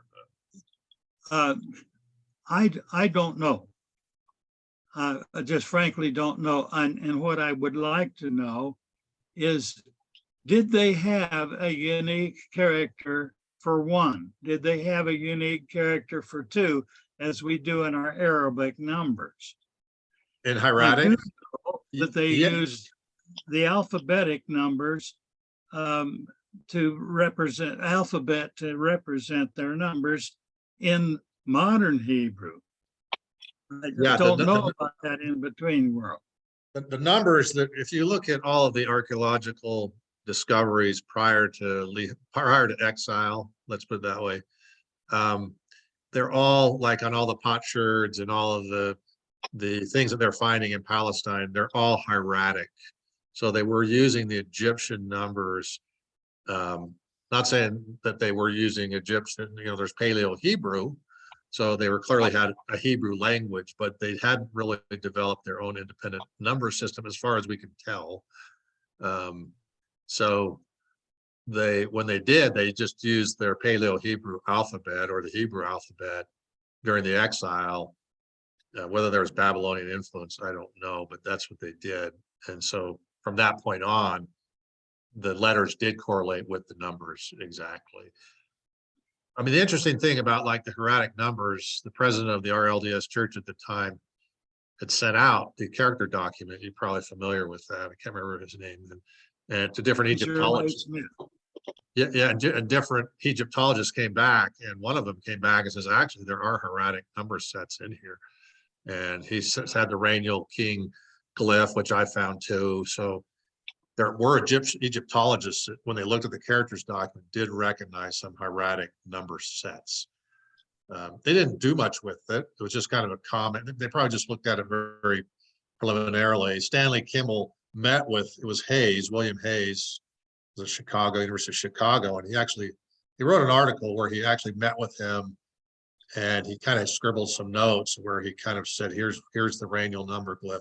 That's in my book too. So I go through the notes that he took and said, yeah, I think here's exactly what he's seen. Here's the set in the characters document that is the number set he's referring to, because he was talking about the 20s or whatever. So it wasn't just me, I guess, seeing that. I wasn't aware of that work when I started doing the translation. I just recognized because I knew hieratic numbers, mostly just because, I don't know, as an engineer, I just have been fascinated with how number systems are created, how historically they get You have generated. a mathematical mind. Right. And so when I saw, I'm like, oh, those are hieratic numbers. It's not really that tricky to figure that out. There's a Mesoamerican number, which I already knew. Well, some of the Mesoamerican numbers maybe get reflected in Elamite, which is Sumerian Elamite. So, and I don't know, the month glyph in Sumer is the same as the month glyph in Egypt. So there's obviously some borrowing and connection going on numerically. So it wasn't that the numbers were the only thing I translated. It just was the thing that told me, hey, that directed me towards hieratic. I saw, okay, these are numbers in hieratic. These are number sets in hieratic. And then I started looking at the hieratic Egyptian, like I had the date, and then it was like ascend to the eternal land, and then it's before it is the name Benjamin. So okay, and it matched the death date of Benjamin in the Book of Mormon. So I thought, okay, now I kind of know something what I'm looking at, and then just kind of iteratively figured it out over a period of months. I mean, obviously I have a job, so it did. Yeah. You know, I had to work. So I'd that's like the to basis. know- That's the basis of my translation, is looking at it from hieratic. There were a few troubling glyphs, as I can't find it in hieratic, and then I looked in demotic and it was right there. So I mean, and that's the same things that Shaw and Jackal found. Those are the ones that we found in common. And what I noticed is when they did use the demotic, it was because the demotic form was shorter than the hieratic form, more compact than the hieratic. So it is clear to me they're actually I think this is a language for the plates, meaning the medium itself was dictated that they wanted to make it compact, and that's what the Book of Mormon says, right? That they didn't, used it because the Hebrew was too long, and so anyway, what I figured out is consistent with what the Book of Mormon says about the script. Anyway, but I recognize people have different approach, and I'm open to anybody's, criticism or discussion. Yeah. And, I have to say, because I don't know, my website, I've had like 250,000 downloads or something, not only the character of a lot of, because when it's offered for free, guess what? A lot of people will take it. And so I've had comments come back and attacks and everything. And so far, I just provide them the source information, and I don't hear back from them. I said, it's right here from the hieratic. It's right in Wimmer's Palestinian hieratic. It's right here in Mueller's hieratic, or in the Chicago Demotic Dictionary or whatever. And I'm not making up the meaning. I'm not interpolating. It's just right there. The only difference would be some of these, as I talked about tonight, these calendrical glyphs were not that straightforward. But that's when I kind of figured out, okay, they're surrounding the number sets.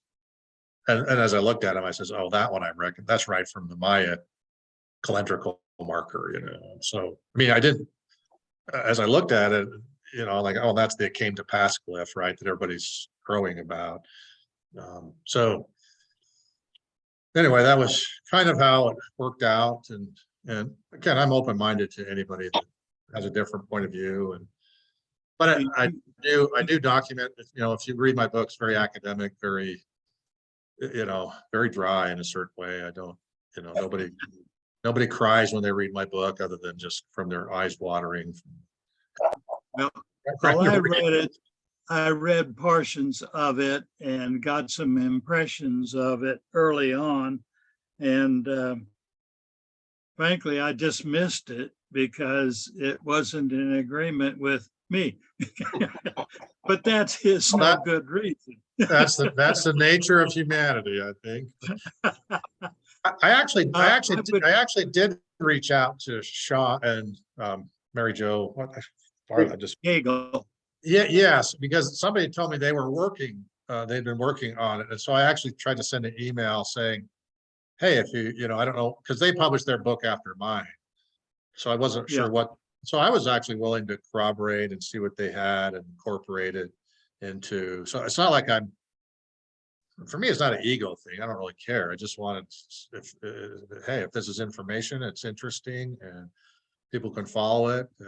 I do think it's academically defendable, but I'm certainly willing to corroborate, or if somebody thinks something's wrong, it's not an ego. I just, okay, maybe. And there was a few changes I made in the second, because I came out with one book and then I worked on this other one. And there was something that was one I thought, a couple of glyphs I thought I can't find those. I'm not finding those very well, but then I did find them.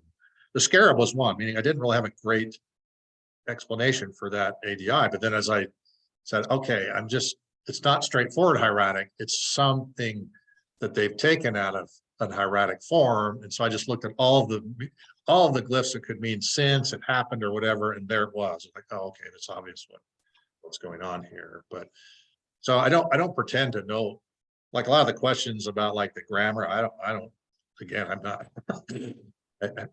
I know Would you what I be know willing- and I've done my research, but I'm open if somebody says, hey, that doesn't make total sense, but Would you be willing to exchange email addresses and answer some questions? sure. It's just jdgroverjr@gmail.com. So it's just, Wait a minute, JD yeah, it's my initials. Grover Yeah, and then JR, I'm Junior. That's my name. at Gmail. Yep. Mhm. Okay, let me give you mine. Yeah, shoot me an email. I didn't bring a pen. I don't have a pen here with me, so Oh, I'm just in my business conference room of my work. So that's why there's all the pictures of a steel mill behind me. well, I have a Gmail address also. Yeah, shoot me an email and then I've got yours. So Oh, okay, I'll do that then. Thank you very much, Jerry. I Yeah. appreciate your message, and we are in many ways quite alike in our approach of thinking out of the box. well, like I gave a presentation. I told people I'm kind of a Star Trek researcher. I go where no man has gone before. Just take on things that people have not really, for whatever, in the LDS Mormon Reformation tradition have not really. You have, you looked at the Characters Document, but well, not that many people have. And so Yeah. it was Yeah. like, why? But Okay, well, thank you, Jerry. I'll be in Yep. touch with okay, thanks, Blair. you. Good night. Thank you, Blair. Paul, are you leaving us now, Blair?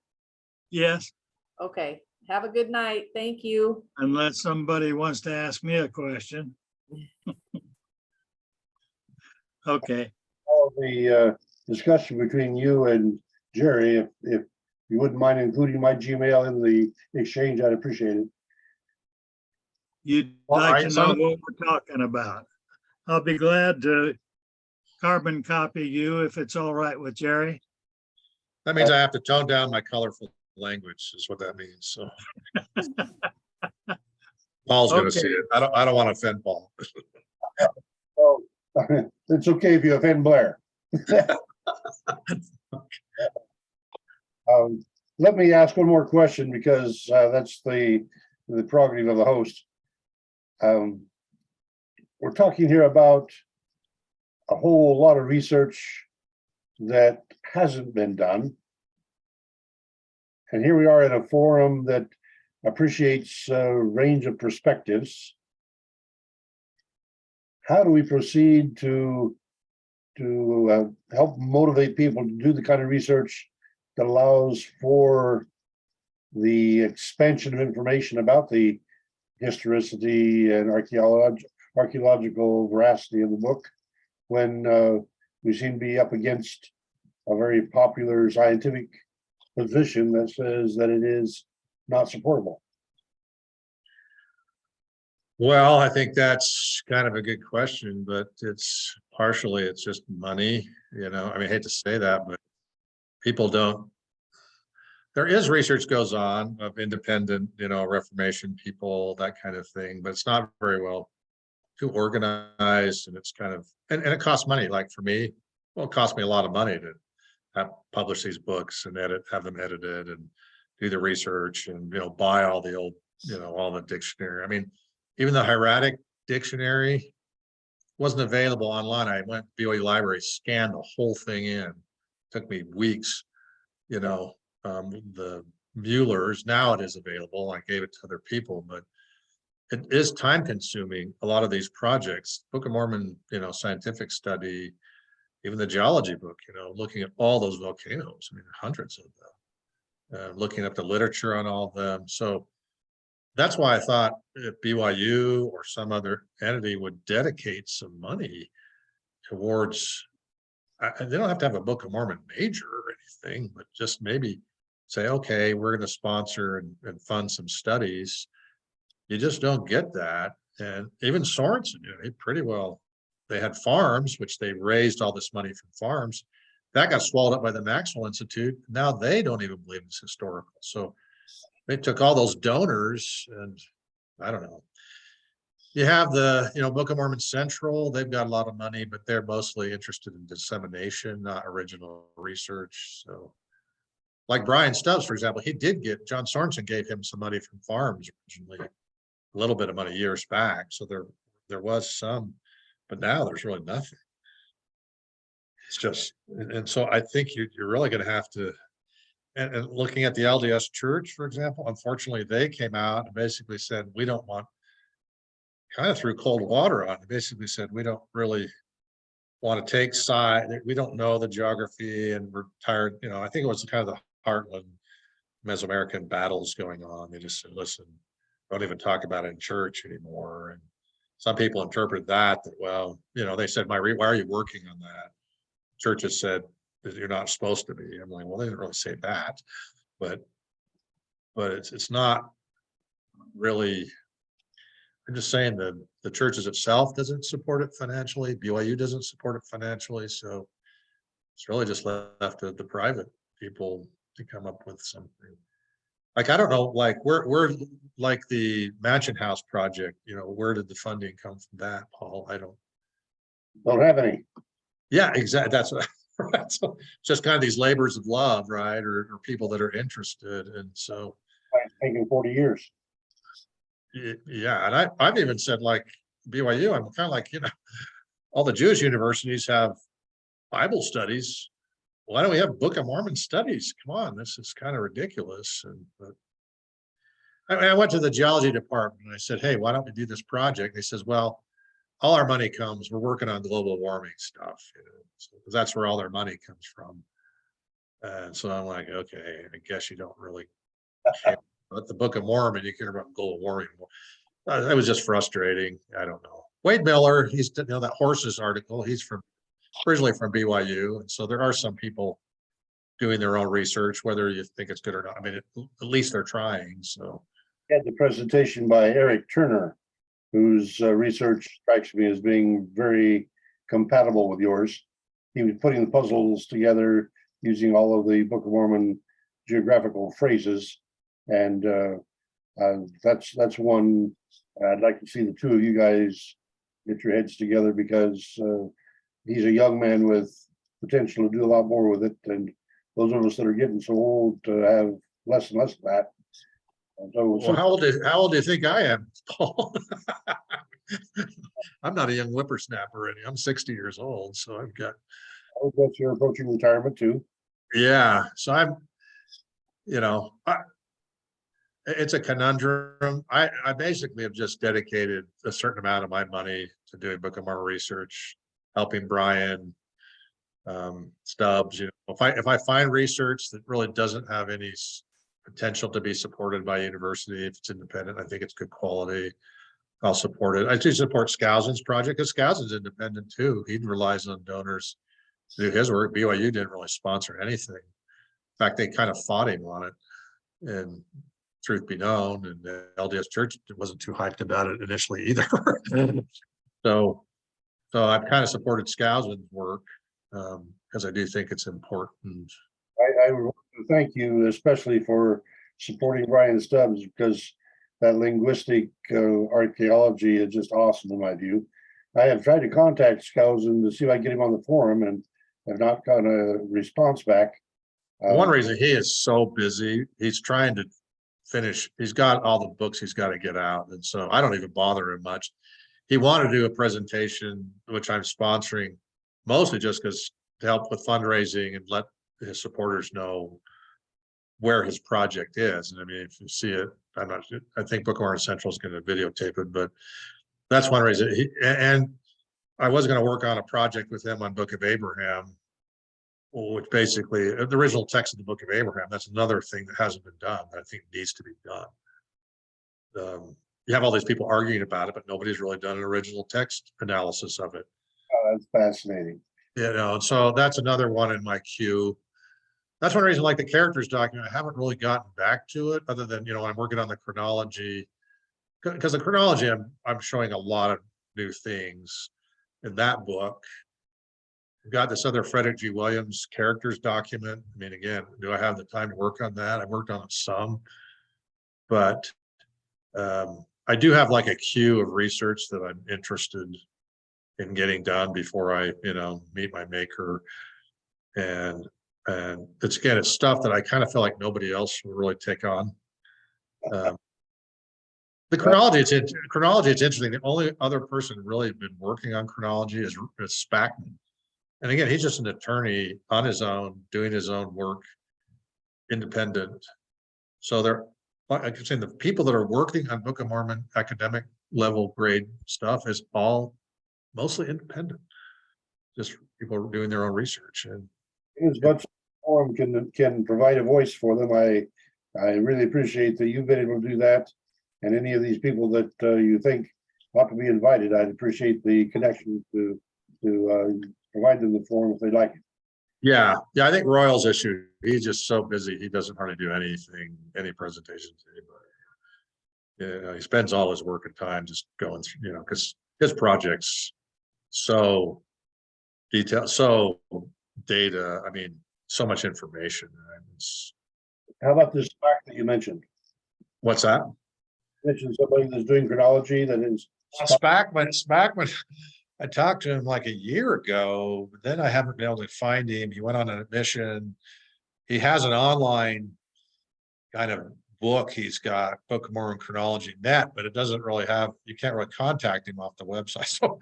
So I know he's doing some work, but I haven't really, I talked to him years ago.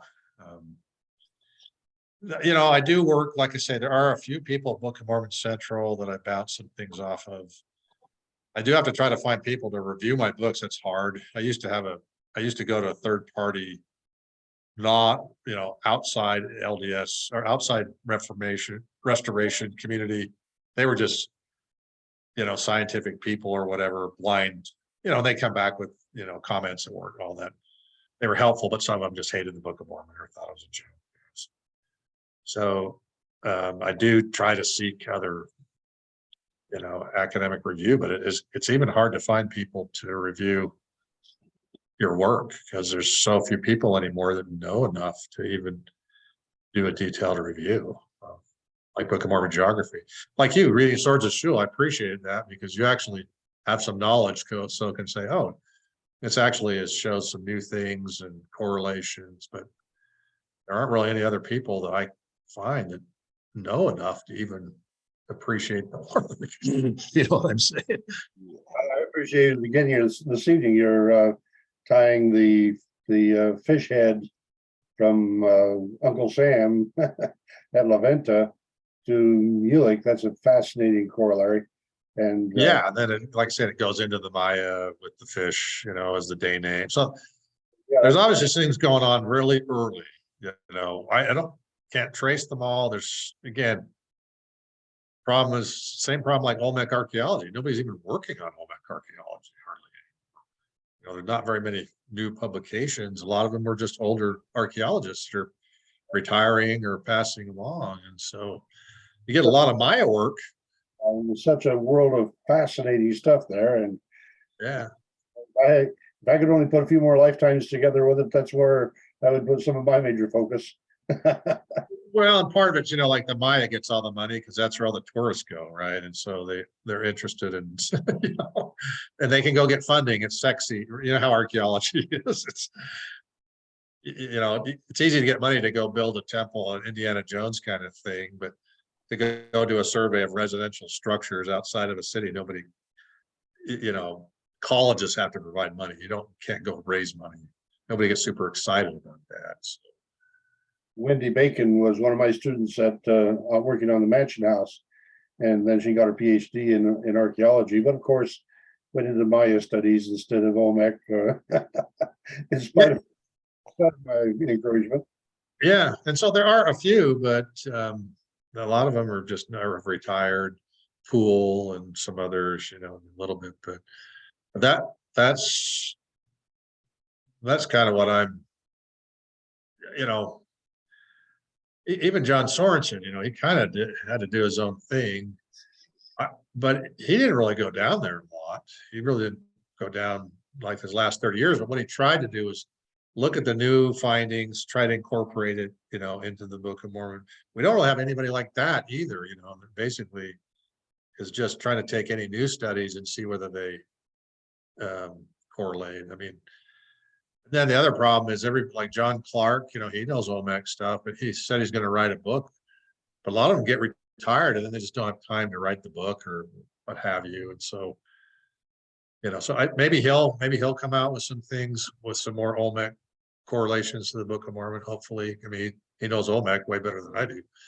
But that's the reason I wrote the book. It was like, well, a lot of this stuff has been out there for 20 years, and nobody's really done any work. And I felt like if I do the land northward, then I don't get engaged.